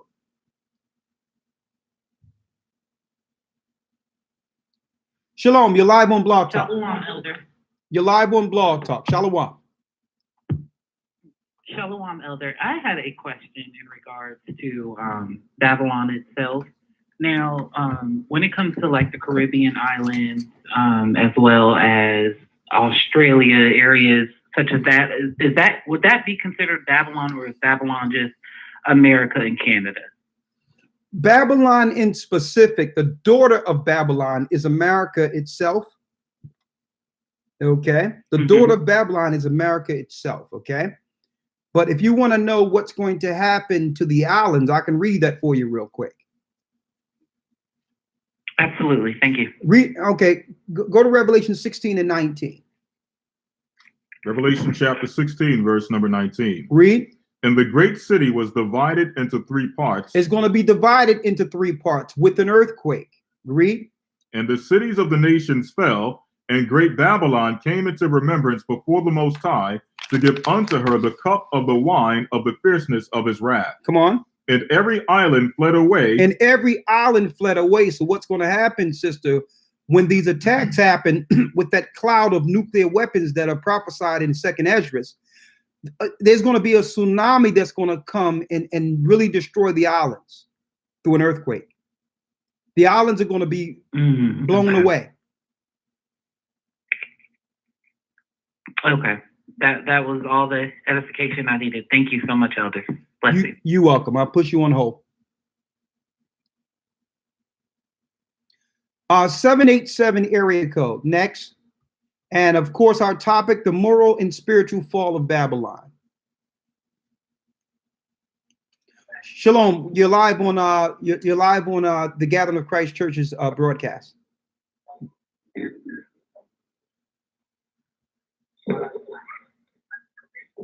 Okay, we're going to 518 next. For all of you out there, if you can, we only have a few more moments, but if you can, I see a lot of you have come in. Hit the like button. This way others will know that the Gathering of Christ Church is broadcasting from the New York platform on YouTube, since they are censoring our main page. Our main page has been blocked from live streaming for 3 months based on a broadcast that we put out there, warning people about there's others operating in the spirit of Jim Jones, trying to take people into remote areas, okay, to do whatever they're going to do to them. And we wanted to put it out there to, if y'all hear somebody talking about the feast of going out into an area, keep in mind they have nothing to do with our church. It's a satanic, evil, wicked imposition against our people that's being used as a diversion in the time of awakening. Okay, be careful with that. Okay, 518 area code. Shalom, Elder. I have two questions. My first question is, what exactly do we need in our bug out bag? And my second question is, what are your thoughts on this government shutdown that I've been seeing on the news lately? Yeah, all that coincides just with the government shut down, the EMP, the wall being built. This is what's really going on. As a matter of fact, what we're talking about now is really the most important news within America right now. Everything else in the earth pairs within America pales in comparison, because if these things happen, and they will happen, all the things we're paying attention to is going to stop anyway, right? So you're asking, what can we do in the wake of this, in preparation? Okay, what should we have, right? A matter of fact, what area? Like there's something on the website. Excuse me? On the church website, like, is there a list of things that we should put in the bug out bag? Yeah, if you go into you go to ourgatheredofchrist.org, okay, you go there and you'll definitely see we're going to have a corner there for preparation and things of that nature. We do have that on the page, yes. Okay. But yes, all right. And are you in an area where church is at this time, or? Yes, I'm actually in a New York City congregation. Okay. Well, you okay. All you got to do is give Elder Gabar. He'll show you what to do. You don't got to worry about that. All right. Okay. So okay. All right. Shalom. All right. One moment here. Let me go to the next call.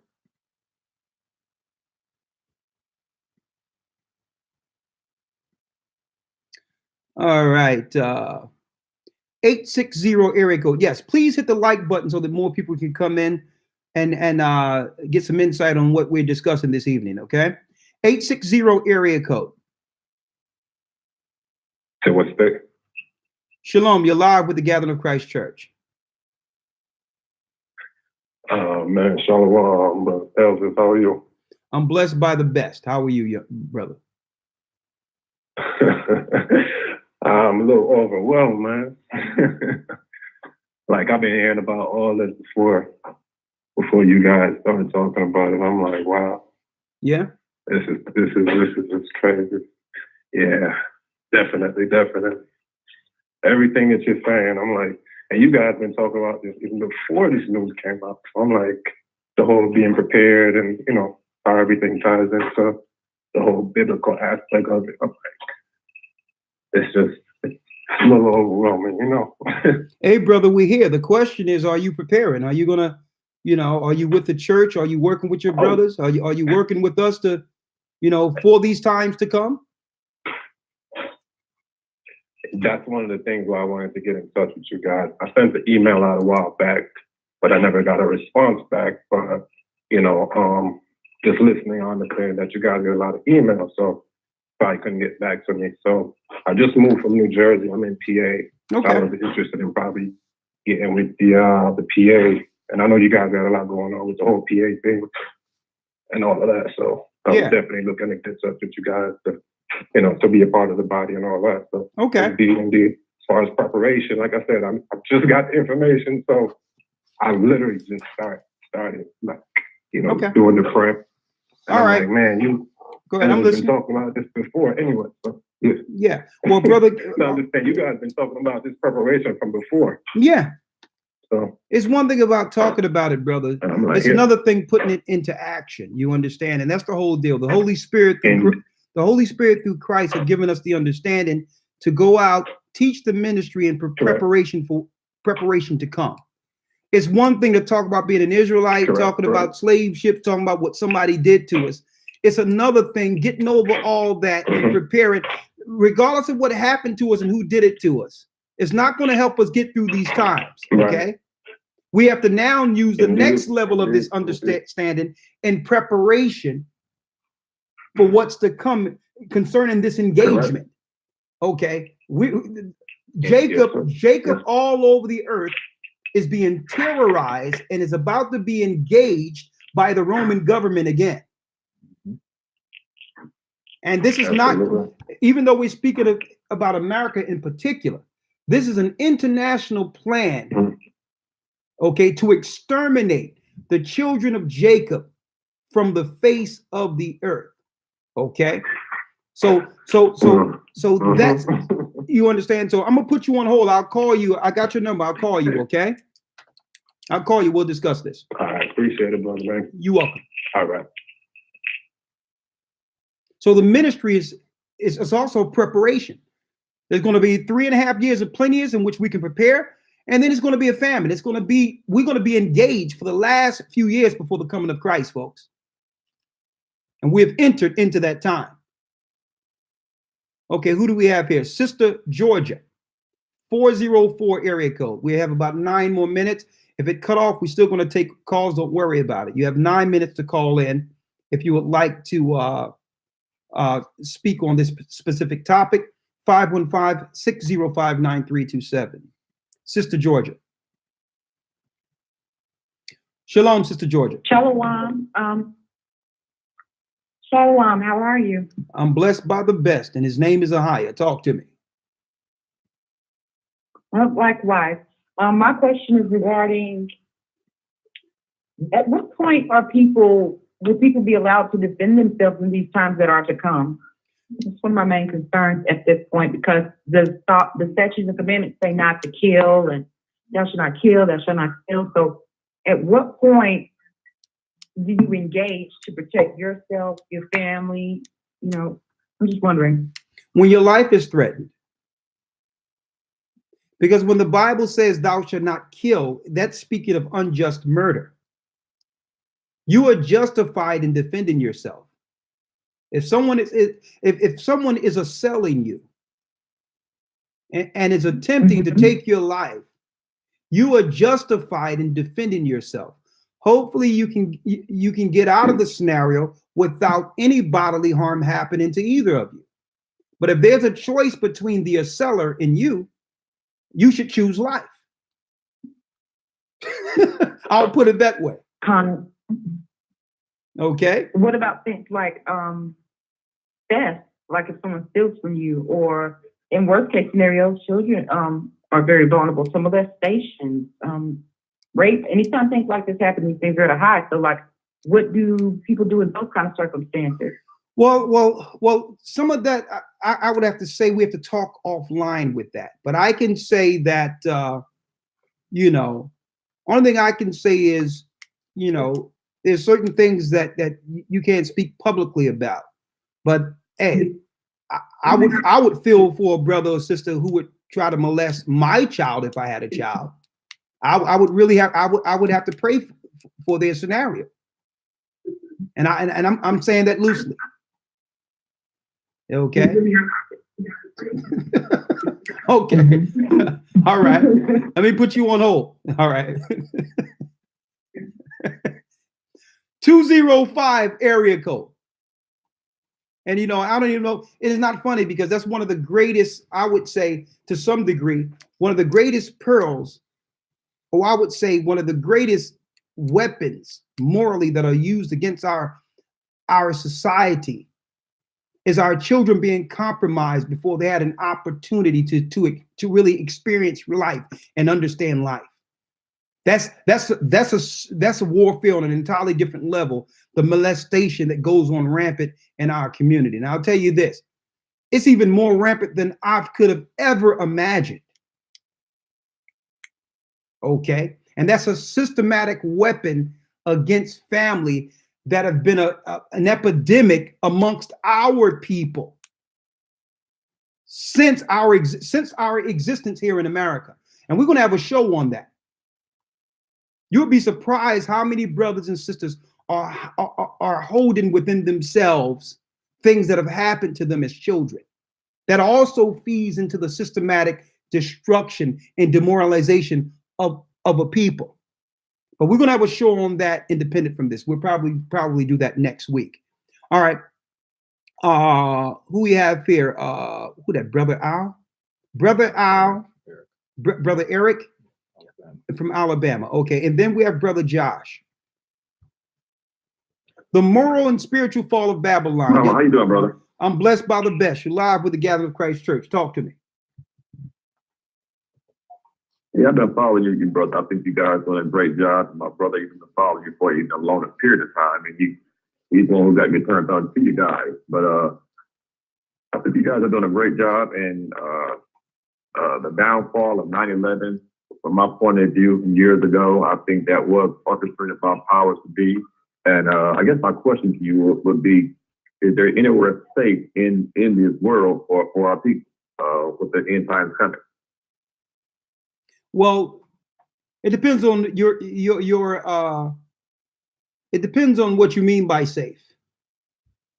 It depends on what you mean. Like for instance, the pearls, according to Second Baruch, the pearls are going to, the whole world will experience the pearls to come. But I'll tell you what, any place is more safe than America would be when this war happens.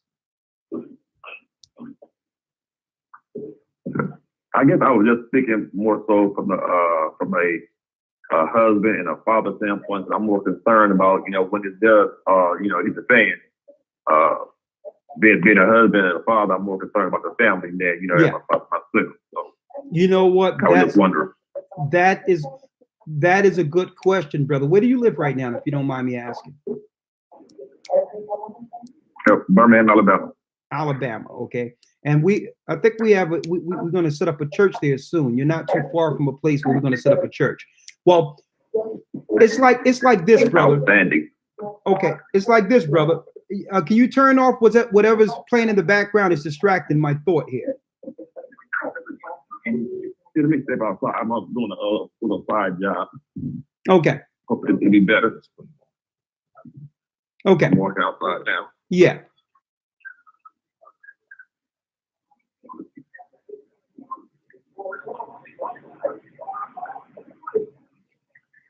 Okay, I'm outside. No, what I'll say first is get with our better. Okay, you can get with our church, which will be in Alabama soon, and I'm going to place you on hold because there's a lot of things going on there. I'm sorry, I would like to, but I'll answer you offline, Eric. Okay. All right. It's dogs screaming and everything. I'm trying to break this down. It's like this. First and foremost, get with people of like mind. Okay, because this world is more so teaching individualism and I don't need no one. I'm better off by myself. Well, that's a systematic tactic to have you alone so that there's no defense upon engagement. Individuals are going to be destroyed. That's first and foremost. So it's best to have a stronghold, have a support system, people who you are with in like mind, spiritually and otherwise. And you should have it that way anyway with children. Okay, if you have a family. So I'm not speaking anything foreign here. The second thing, with a trusted church body, then have a plan with your family originally outside of everyone else. Because why? Where will the church be when it happens? Okay, the church is a support system, but you have to keep in mind that these things are going 90 seconds. These things will affect individual houses first. So you have the church level support, then you have the in-house support. So you need to talk with your family and say, well, okay, in an emergency, how will we come together in the midst of an emergency, us being spread across the place? Have that discussion with your children. Where to meet, what to do, all of that. Sit around the table. Seconds. Hold up. Sit around the table with your family. Have to put away the phones for a second or the computers for a second and say, listen to me clearly. If something ever happens, here's the steps we'll take towards safety. Do that on a family level. Okay. And Christ says, listen, when you're persecuted in one city, flee into the next. So keep in mind that you have to have some type of connection or relation with someone, family member or church member on the outside of your state or city in case you need refuge for a time someplace else. And that's within the United States itself. And the overall objective is to be able to travel outside the country. 10 seconds. Okay. And understand how life is in the old world. Understand how life is in the same regions the Bible say will be intact upon the coming of our Christ, our Messiah. Look at Isaiah the 11th chapter, and it tells you that it gives us the landscape or geography of places which will still be intact upon the coming of Christ. So you plan some trips with your family to at least understand how life is outside of our captive parameters. Okay.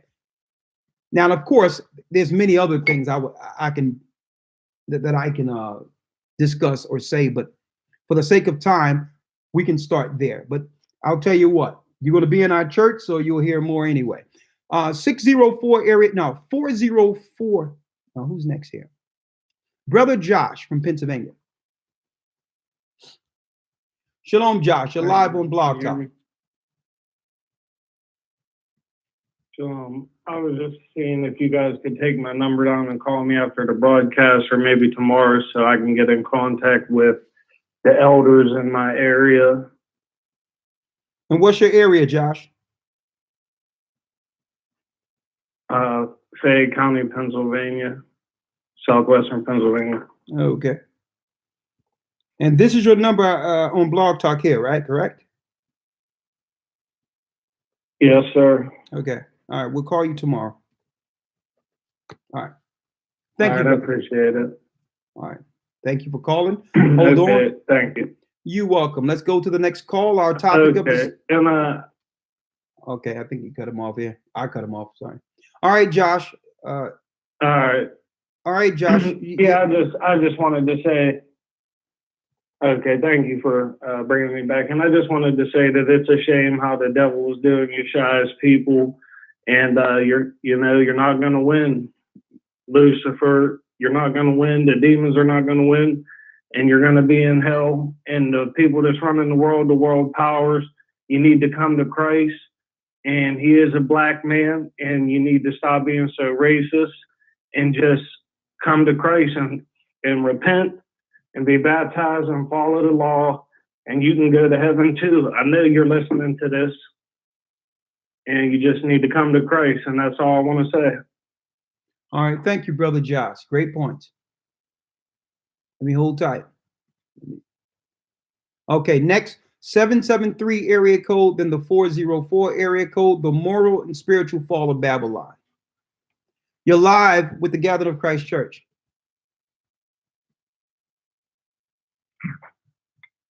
Shalom. Shalom, talk to me.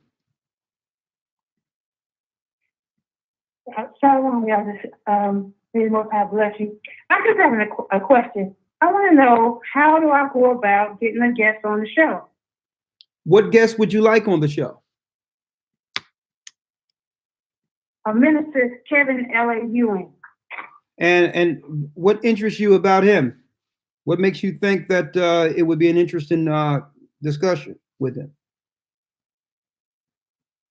Well, he's a minister that follows the law. He's out of Grand Bahama, and he teaches mostly about prophetic, dreams, generational curses, how everything applies to the law. And I think it'd be very, very interesting to have him on the show. He has a lot of insight, and just to be interviewed, like not a debate or anything. But he has some videos on YouTube and Facebook, and the brother is really, really in tune. He follows the law and everything. Okay, what is his name again? It's Minister Kevin L.A. Ewing. Okay, I'll look into it, and I'll tell you what. I have your number. Let me have your name again. Layla. Your name? Layla. Okay, Layla. In Chicago. Okay, in Chicago. Okay, Layla, we'll call you and see if we can set it up. Don't mind having a few guests. We're going to move towards that anyway. All right. Thank you for calling. I'll place you on hold, okay? What? All right. Oh, in the bar. Sure. Okay. Okay, next call. Live with the Gathering of Christ Church. We have 404 area code. After that, 801. Shalom, you're live on Blog Talk or YouTube or wherever we are. The world. Shalom, Elder. Shalom, talk to me. Yes, Elder. It's great point, great topic tonight. First of all, let me just say all praises be to the Most High in the name of Ahia. I was actually talking about this to one of my clients today, and he actually gave me a book because I'm just now coming into this truth a couple months back and listening to you guys in the West Atlanta metro area. And I don't know if you guys heard today, but there was an earthquake today in Tennessee that was felt in the metro Atlanta area. And things are just starting to get crazy. So, you know, I've been listening to you guys, following, coming into this truth, getting resistance from all of my family members who are Christian followers. You know, I'm aligning my household up, but it's just like, man, what can we do at this point? And, you know, I'm grabbing a hold of this Bible and this knowledge, and I'm just leading my family, you know, according to, you know, the word. That's right. And, you know, those are just my thoughts, elders. You know, my wife and I, like I said, we just registered for the Hebrew and Bible Academy because she's coming into this awakening too. Thank you. you. So, you know, we have a house that, you know, on one accord now. We both have this understanding, and you know, we're not vaccinating our kids anymore. And you wouldn't believe the, you know, the comments and the, you know, the way that our family members have treated us because of, you know, such decisions, you know, of not participating in holidays. You know, it's been a big change. And elders, I just want to say thank you guys for everything that you're doing. Just keep putting out this knowledge. I just want to connect with you guys. I've already reached out. I have the address for the Atlanta area. Okay. I will be gathering me and my family as well. Oh, that's a blessing. If you guys could just take my number and contact me outside, because there's more that I want to talk about that I can't really talk about over the broadcast. Because I was also prior Air Force that worked in a certain government agency. So the way that I look at this world now is totally, it's very different. But the book that the brother passed to me today was the Valley of the Dry Bones by Rudolph Windsor. And I think it's a great book because it's a great time. Our people are walking around in such a desolate and docile state that, like you guys are saying, we don't even know that a slaughter is being prepared. And, you know, with me being, you know, former Air Force military police, I understand the types of jurisdiction in this country that goes on. And when martial law is declared in a place, the military can come in at a moment's notice by an executive order by being dropped.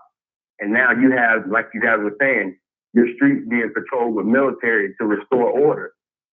So we're not far off from that. And that's what's so frightening. And our people are walking around like they don't have a clue what's going on.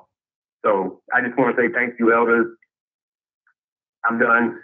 Well, thank you, brother. Let me have your name. I'll call you. Charmis. You said Charmis? Charmis? All right. Yes, sir. CHARMAS. I got you. All right, Charmis. We'll call you soon. All right. Yeah. And I want to say a lot. I hear this time of year, from year to year, I hear the same concerning people who have found the truth and become ostracized or outcast by those of their family who claim to be Christian. I have one question to ask based on that for Christians. Is that Christian-like? Is that Christian-like?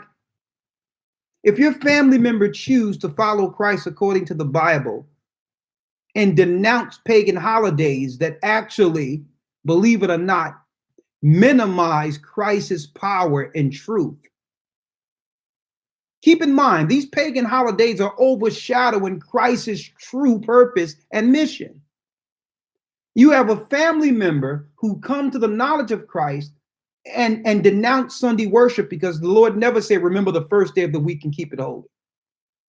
They denounce Christianity in its pagan form, and you as a response don't turn the other cheek. On the other hand, what you do is ostracize and make your family member, someone you love, an outcast at the what you would think or what you claim to be the most joyous and spiritual time of the year. Is that Christ-like? Just because I don't agree with you doesn't mean I'm not a child of Christ. Doesn't mean you can treat me or ostracize me. But guess what? That's a sign in itself. Christ says, think not that I've come to send peace on earth, but a sword. Okay? He's come to lay variances between the father and the mother, the daughter and the mother. Why? Because you have the mother and father stuck in a generational curse following paganism, and the children are waking up. And through the mouth of babes, Christ will speak to his people. But guess what? The parents aren't listening. Is that Christ-like to ostracize or to cast off your own family member because they come to the knowledge of the truth? Think about that sometimes, you so-called Christians. Would Christ do that? Anything else you got there, Lloyd? No, sir. All right, let me go down the line here. 801 area code.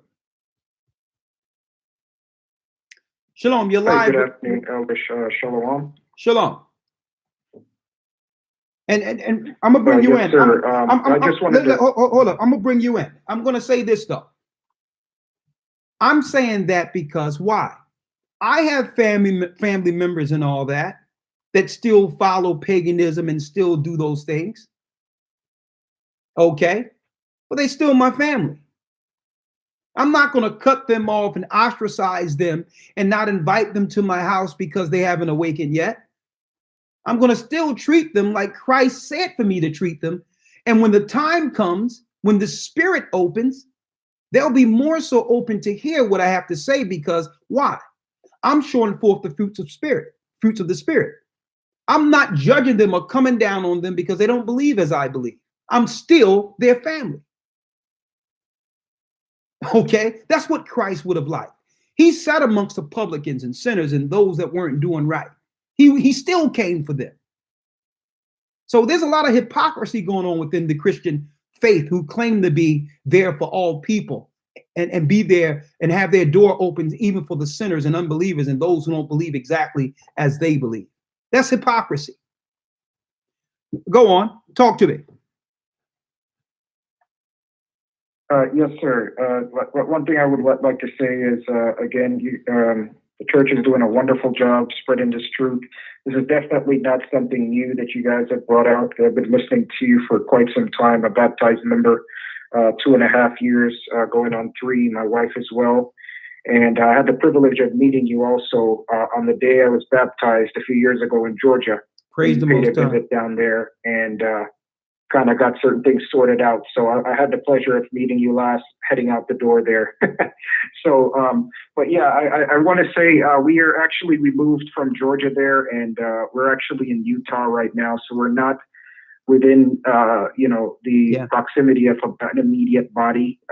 We did make connection with the Arizona location where my wife got baptized a year ago now, almost a year ago now, yeah. And, we're just wanting to see if that would be our immediate go-to if when this thing goes down here. Okay, that is a good question. Right now we had Elder Gocc relocate for a specific time for the West Coast. So yes, we're going to also have something in Utah soon, in which you'll be able to gather there also. Okay. And it won't be too long before. That would be amazing. Yeah. But in the meantime, just hold tight and just connect with our online West Coast body until we have a gathering in your specific area. Okay. Okay, understood. All right, understood. But we have you in mind. We have Utah in mind. This year is going to be one of the most fruitful years of the church, because we need to go throughout. We have to teach it on the streets, gather, set up in all these cities before it's time, because we have to go back to the east. We have brothers in the east, back in different areas outside the country. We're going back there. We soon after we do our work here, we're going to go back to where our brothers and sisters are relocated, and we have brothers on the outskirts of this country, on the other side of the world, who's making preparation for people, for brothers and sisters who need a place once this place is dealt with according to prophecy. So this is going to be the year. Don't worry about it. If you don't have a location, you will see the Gathering of Christ Church in your proximity. That's the work. We have broken it down. That's why we've set up a central temporal location for the United States to deal with this year like we've never done before. Broke down the country and region so that we can have representation every place throughout the United States before it's time. And this is going to be the year we'll do it. It's a temporal, we can have a place, a headquarters, so that we can concentrate on helping our people. Because why? The lions of Judah is within the United States too. And there's certain prophets and teachers and serious spiritual sisters that the Most High would like to bring forth in this body to help the work beyond Babylon. And the Most High have shown us that we have to mobilize and grab these people that belongs to the Most High for the next stage in this ministry. So don't worry about it, brother. Don't worry about it. We'll soon be there. Okay. Yes, sir. Yes, sir. Praise the Most High. Thank you so much for your work. And again, you know, I just one last point before you let me go. My cousin just passed away last Friday here. God bless her little soul. She was just 13, 14 years old, and she was going through some cancer situations, and they got her on that chemo. And you know, as soon as they said they were going to do that, my heart really felt because I already knew what was going to happen at the end of that. And it was just so hard talking to the family members regarding that because they're not saved and they're not in the truth. So I felt kind of out of place making those type of suggestions with people that weren't really in the know or in the truth to really understand what I would be saying to them. So my mom also had gone through a breast cancer recently. And unfortunately with that situation, she had to remove one of her breasts. But luckily enough, she's one that's listening. And she also recently came into the truth as well down there in Montego Bay, Jamaica. Okay. Met Elder Gocc the other day, which was awesome. And she's also moved off of the chemo. I told her, I begged her, plead with her, tell her, get off of that thing, it's going to kill you. So, right now she's off of it. She's going through the herbal treatments now and getting herself back around. So, this truth is doing a lot for people. And I'm spreading the word every chance I get with, my immediate family as much as I can. Good. And, when I have the time, I'm going to try to do more in regards to that. But, some people are definitely blessed with that spirit as you are, with gathering, people such as myself, and some people, the Most High may not bless them with, the way you're able to speak with people and gather people in such way. I may not have that particular blessing, but I try to do the best within, the scope of my realm here with, immediate family, and try to do my best with those around me and lead by example by showing them the way I'm living, and the way I'm following this truth, and, just trying to take my time with everyone that I come around with, trying to bring them into the truth as well as best as I can. So your work is definitely not going unseen and unheard. We hear you. You're definitely one of you are the one that really brought me into this. And I remember hours, 3 hours, 4 hours, sometimes listening to your videos just nonstop, going through it, glued to my computer. And there's nothing like it. Nothing like it, Elder. And thank you so much. I thank the Most High for you, and thank you for everything you do. Thank you, my brother. And guess what? I see you too, Elder. Okay. And your prayers go a long way. Thank you, my brother. Thank you. Your prayers do go a long way. And I want to say this. It's a shame. It's disheartening to hear what happens to our brothers and sisters who are duped or through fear into chemotherapy. It hurts me to hear that our people going on that garbage, because the data doesn't lie. It's a death sentence. Okay. It's a death sentence. The Most High in Christ would never allow his people to be pumped with deadly chemicals as a cure. That's not medicine. It's a shame. Can't you see that's part of the depopulation program? Can't you see that that's part of they tell you, well, I'll tell you what, you must go on chemo, and they fear you into this, saying, or at least, or you'll be dead in less than 5 years. You go on chemo, you're dead in 6 months, 2 months, 3 months. Right. Look at the results, but they use fear. They separate, and it's a shame because you have people like myself and others talk to their family about it, and the first thing your family will look at you and say, well, listen, you're not a doctor. That's what the doctor said. And I love mom, and I love them, and I love this. And they'll sit there and you'll look at them at the funeral there'd be the same ones sitting there talking about how great this person was and all that at the funeral, not even putting two and two together, that it was their decision that led to your family member now in a box. Now in a box because you didn't stand with the Most High opposed to modern medicine. It's a shame every time I hear this. Every time I hear this crap about chemotherapy, do the research on chemotherapy and know what it is. It's in the doctor's interest to do it because they pay for the chemicals $5,000, but the insurance pay them $15,000 for each treatment. That's what it's about. It's like flipping a drug pack in the hood. They're flipping chemicals. It gets me upset because they're preying on these elderly people, and these elderly people are fearful, and they play on the fear of the family and the ignorance of the family. It's a shame. Right. And the key point, letting you in, and we've mentioned this millions of times, it's not the cancer, the so-called cancer that have the people looking sick and frail. It's always the chemotherapy that diminishes the, what would you call it? The, diminishes the life expectancy and the strength that they have in their old age. They never die from the cancer. They always die from the chemotherapy. Yes. So I just pray that this information fall upon some of the brothers and sisters out there and realize that there's an agenda against us, which leads to almost the end of our show, or the topic itself, the moral and spiritual fall of Babylon. Anytime your cure is pumping poison through people, if that's not a sign, what is? If that's not a sign of the end of times, what is? Where you'll use a pack of chemicals, poisonous chemicals, as a remedy for sickness. And I see so many people, the doctors will claim they need to go on dialysis and all that, or have diabetes and go on insulin. These are all, brothers and sisters, just what you would call human euthanasia. Euthanasia. That's all it is. It's you being put down medically, slowly, and not realizing it. That's all it is. You go on one of those dialysis machines, and guess what? Your kidneys are going to stop working altogether. The little was working is going to stop, and you're going to be dependent on a machine. Eventually, you're going to die off. Same thing with insulin.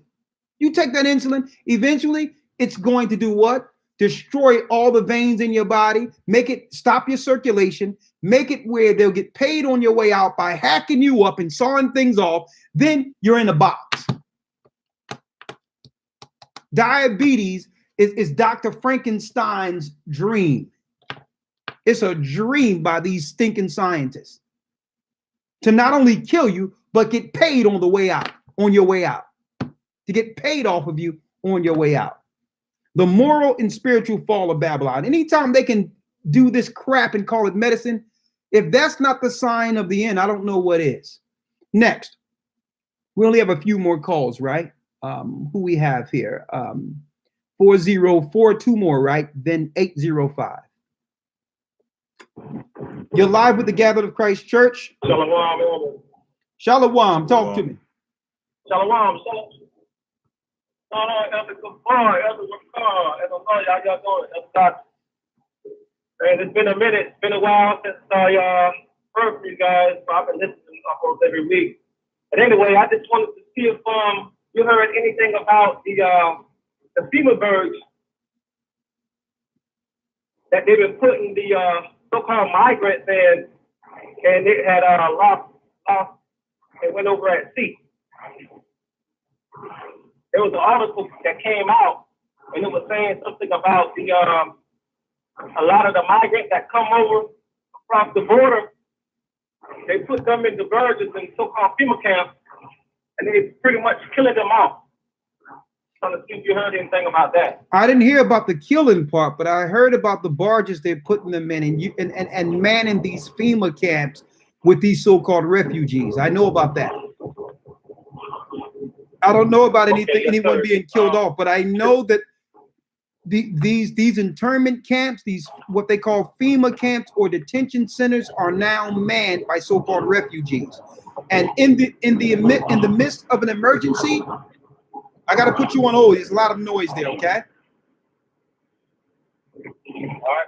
Okay. And in the midst of an emergency, brothers and sisters, keep in mind, in the midst of an emergency, they will be placing people in these detention centers. And that's what the brother is speaking about right now.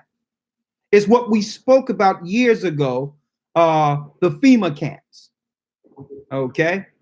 Now it was deep in itself because at one point Alex Jones was telling the truth concerning all that and was putting it out there in advance, well before many people was actually talking about it. Okay. Matter of fact, I wouldn't say that because I didn't find out about Alex Jones until we were on YouTube. And we would talk about FEMA camps and all that on the streets before we were placed on YouTube. But it was Alex Jones who began to speak about these things on YouTube and make it, make it more so viral throughout the YouTube world. But they did that on purpose. They had him speak of a lot of things predictively, knowing that they was going to use him to do what? You got it. Discredit all the truth he brought forth initially.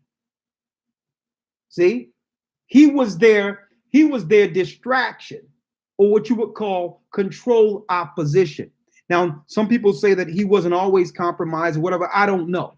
I know what I see now, and based on what I see now, it's totally understood what he was placed in there for, because he was talking about FEMA camps, internment centers. Him and the other guy, the so-called wrestler, Jesse Ventura, whatever the case is. And what they were talking about is true. But most people have fallen asleep and believe, just because no one is speaking about it online, that those particular military camps and FEMA prisons, now because no one is speaking of it, out of sight, out of mind, they no longer exist. But guess what? They're being filled as we speak by refugees, immigrant refugees, and soon American refugees. Watch out. Look this up yourself, folks. Look this up yourself. Department of Homeland Security preparing for an EMP. They're preparing for the United States to be without electricity for a maximum of 6 months. During that period, they'll be disarming and engaging what they would call the enemies of the state. And guess what? If there's no electricity, the engagement will not be televised.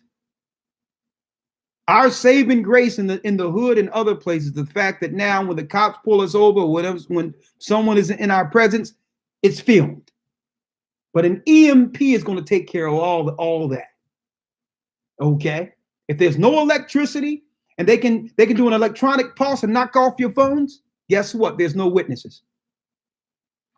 What are we doing to protect ourselves for such a time? It's coming. 805 area code. You're live with the Gathering of Christ Church. We only got a few more calls before the end of the program. Of course, we'll pick this up next week. Same place, same channel. Talk to us. Shalom, Hilton. Shalom. Talk to me, sister. I have 2 questions. I need prayer. I'm in a lot of pain. And also, I need you to call me about something serious that's going on. So I want to know if you could take my number and call me. Okay. Let me have your name, sister.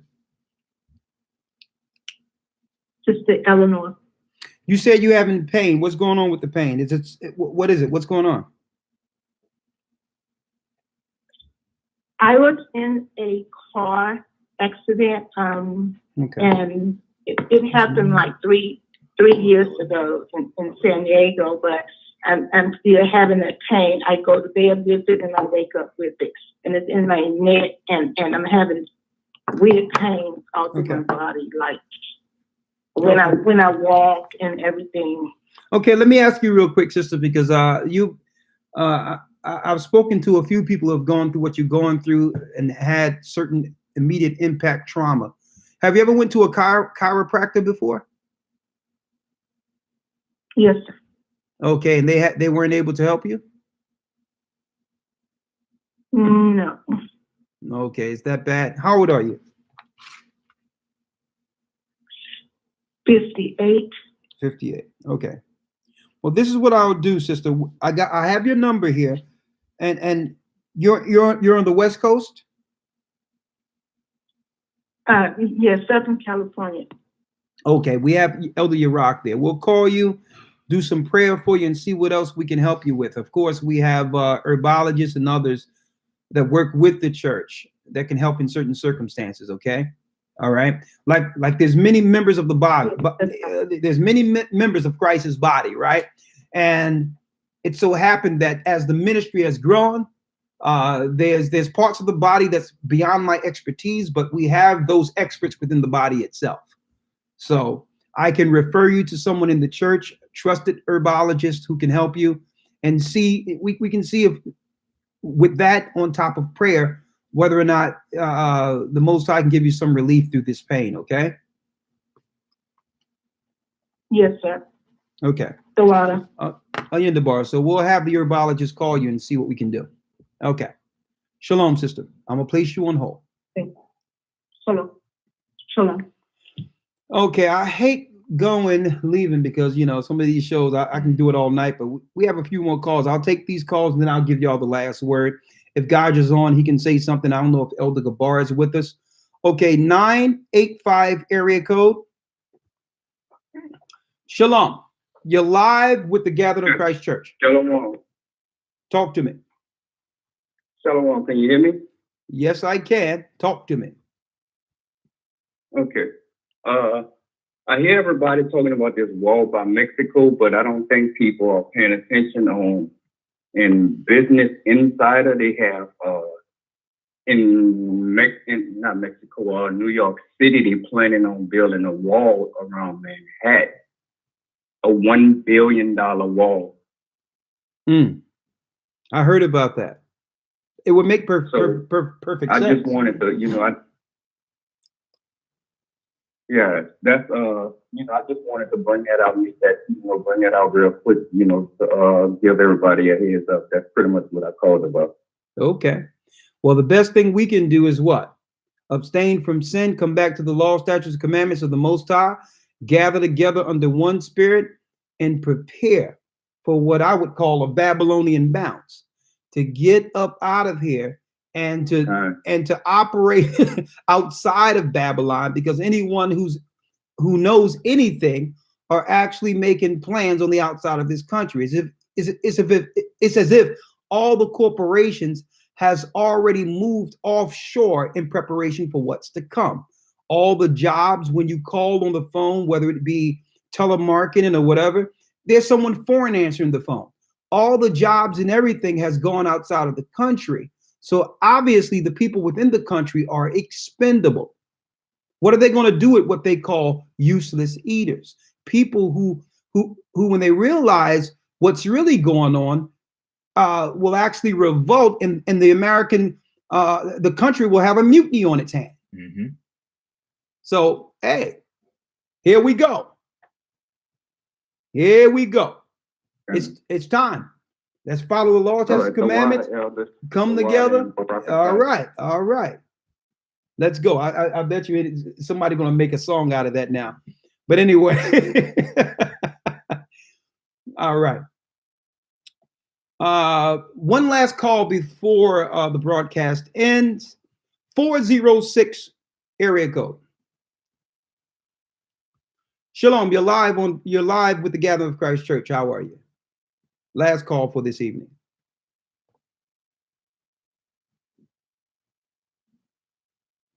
No? Silence? Hey. Tell you what, It's been a good broadcast. Hopefully, brothers and sisters have been made aware and begin some preparation and have discussions concerning what's to come. Not get distracted through the American news propaganda, which is actually in place to keep us distracted. A lot of people are talking about whether or not Kevin Hart is going to host some, what the I think it's the Oscars. The Oscars in the midst of a bunch of freaks and pedophiles. Right. Who cares? Right. Freaks, pedophiles, rapists, killers, perverts. Who cares? I hear everybody talking about it's a black thing. Listen. This thing is done. We need to more so focus on what they're teaching our children right now. That's demoralizing this generation to come. And that's what I'm going to talk about next week. Next week, we're going to go into the real reason for the LBGT movement. The real reason for the LBGT movement, they're used as a weapon against all that's right. Okay? That's what the LBGT movement is, brothers and sisters. It's an actual psyop to divide civilizations. It's a psyop, folks. It's also going to be used. It's being used to destroy us inwardly. And their focus is no longer the generation who know exactly who they are. Their focus are the children. I'm going to go into that. And I know a lot of us don't want to talk about sex and this, that, and the other. Guess what? They're talking about sex with our kindergartens before we have an opportunity to actually talk to our children about anything. Right. They're already there, prepping your child. I don't want to let the cat out of the bag. Next week, we're going to go into it. The real reason for the LBGT movement. And how that aligns with our topic also, the moral and spiritual fall of Babylon. Okay. And also, we're going to have a few guests on that's going to come on the show who were once dealing with that behavior to let everyone know how they really came into inordinate affection before Christ came into their lives. What really drove that spirit? They weren't born that way. We're going to have guests come on next week. The real reason for the LBGT movement. Okay. And we're going to have guests come on and give you their testimonies of what really happened to them as children and how they were driven to actually act out their perversions. Okay. How they were driven to actually act it out. Okay. We're going to go into that next week itself. Be ready for next week's broadcast. Anyway, anything you have to say before we wrap up, Elder Lawyer? Yes, sir. I'm going to close out with the scripture in the book of 2 Peter chapter 1, verse 4. It says, whereby are given unto us exceeding and great promises, that by these ye might be partakers of the divine nature, having escaped the corruption that is in the world through lust. And we've talked about the corruption that's in this world throughout the broadcast. And because of the corruption, destruction has come into this world, beginning with Babylon. Verse 5 says, and beside this, giving all diligence, add to your faith virtue, and to virtue knowledge, and to knowledge temperance, and to temperance patience, and to patience godliness, and to godliness brotherly kindness, and to brotherly kindness charity. For if these things be in you and abound, they make you that ye shall neither be barren nor unfruitful in the knowledge of our Lord Yeshua the Anointed. But he that lacketh these things is blind and cannot see afar off, and have forgotten that he was purged from his old sins. Verse 10, wherefore the rather, brethren, give diligence to make your calling and election sure. For if you do these things, ye shall never fail. For so an entrance shall be ministered unto you abundantly in the everlasting kingdom of our Lord and Savior, Yeshua the Anointed.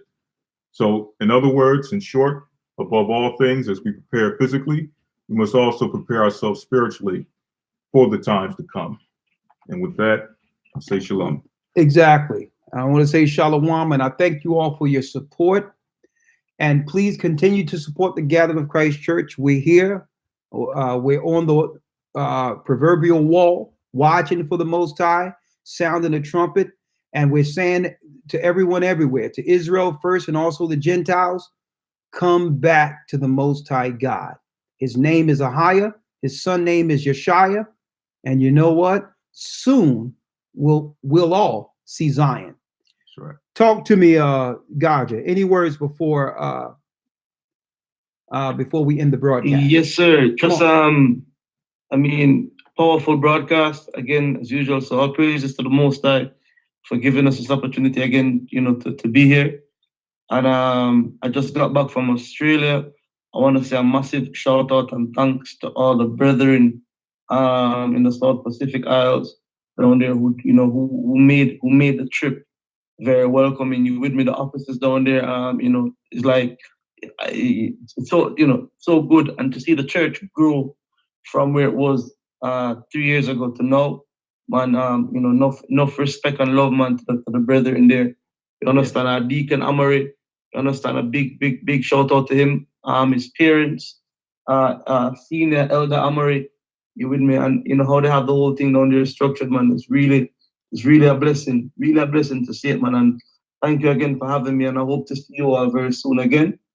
And I just I said it then, and I'm humbled just being able to go through these areas and see the people and see the work, man. So all praises to the Most High, and a wider shout out to everybody, and thanks to everybody that helped to make these trips possible. So peace and love to everybody, man. Until we meet again. Until we meet again.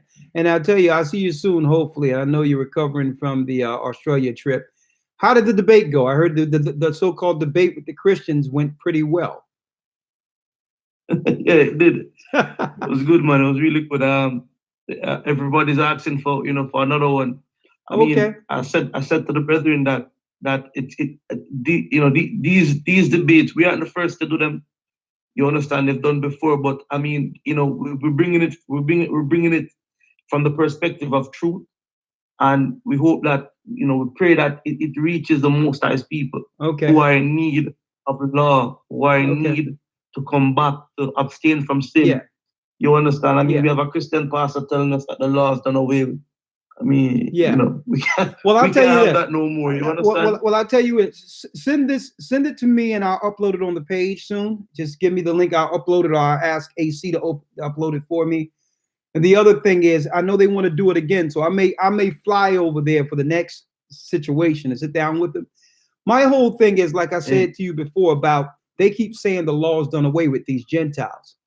And my answer to this is, the law was always done away with for you. You never received the law. So this debate is futile. Okay? It was our breaking the law that led to you being in a position to tell us we shouldn't follow it. It was us breaking the law. So I can understand why you're saying the law is done away with. It's giving you power to sit here and speak to us. Okay. But did Christ break the law? Did the disciples break the law? So I'm going to follow them. Who in the HELL is you? Okay. That's what I tell these Gentiles who talk about the law is done away with. You never had the law. What are you talking about? Now, either if you're going to be a Gentile, you need to learn the law before you talk about it being done away with. You should see the fruits of actually understanding the fruits of actually following it. The fruits of following it is actually a better world outside of this sin we call Babylon. I can see here's the end result of not following the law. Look around. So don't come to me with that the law is done away with crap. It's clear the law is done away with. When you go outside your house and have to pray to the Father to get back with shots being flown all over the place and people not having no food and people starving in an evil world, it's clear the law is done away with. Because you people have done away with it, but God haven't. So let me tell you right now, we're going to spiritually, with the Bible, We're going to biblically smoke these so-called Christian Gentiles who have our people.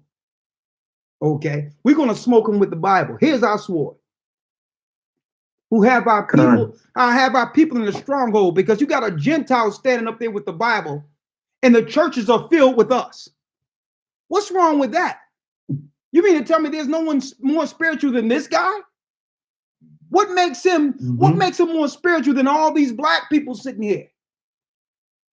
What's wrong with this picture?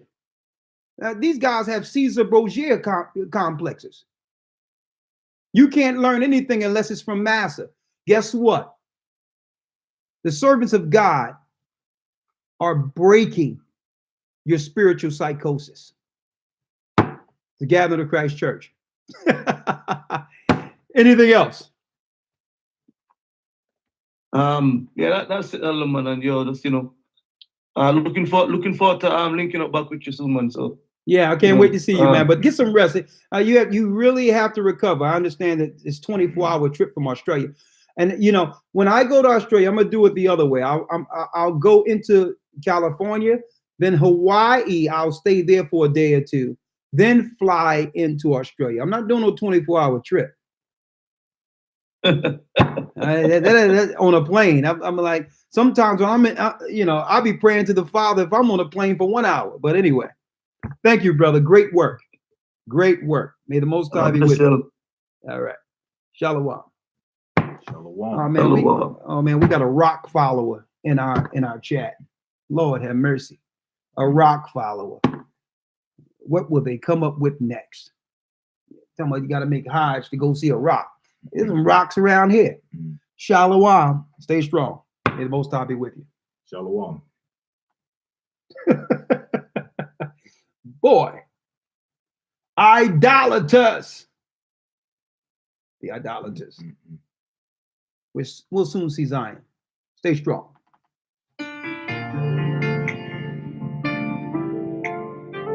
To Zion. I was lost, but now I'm found.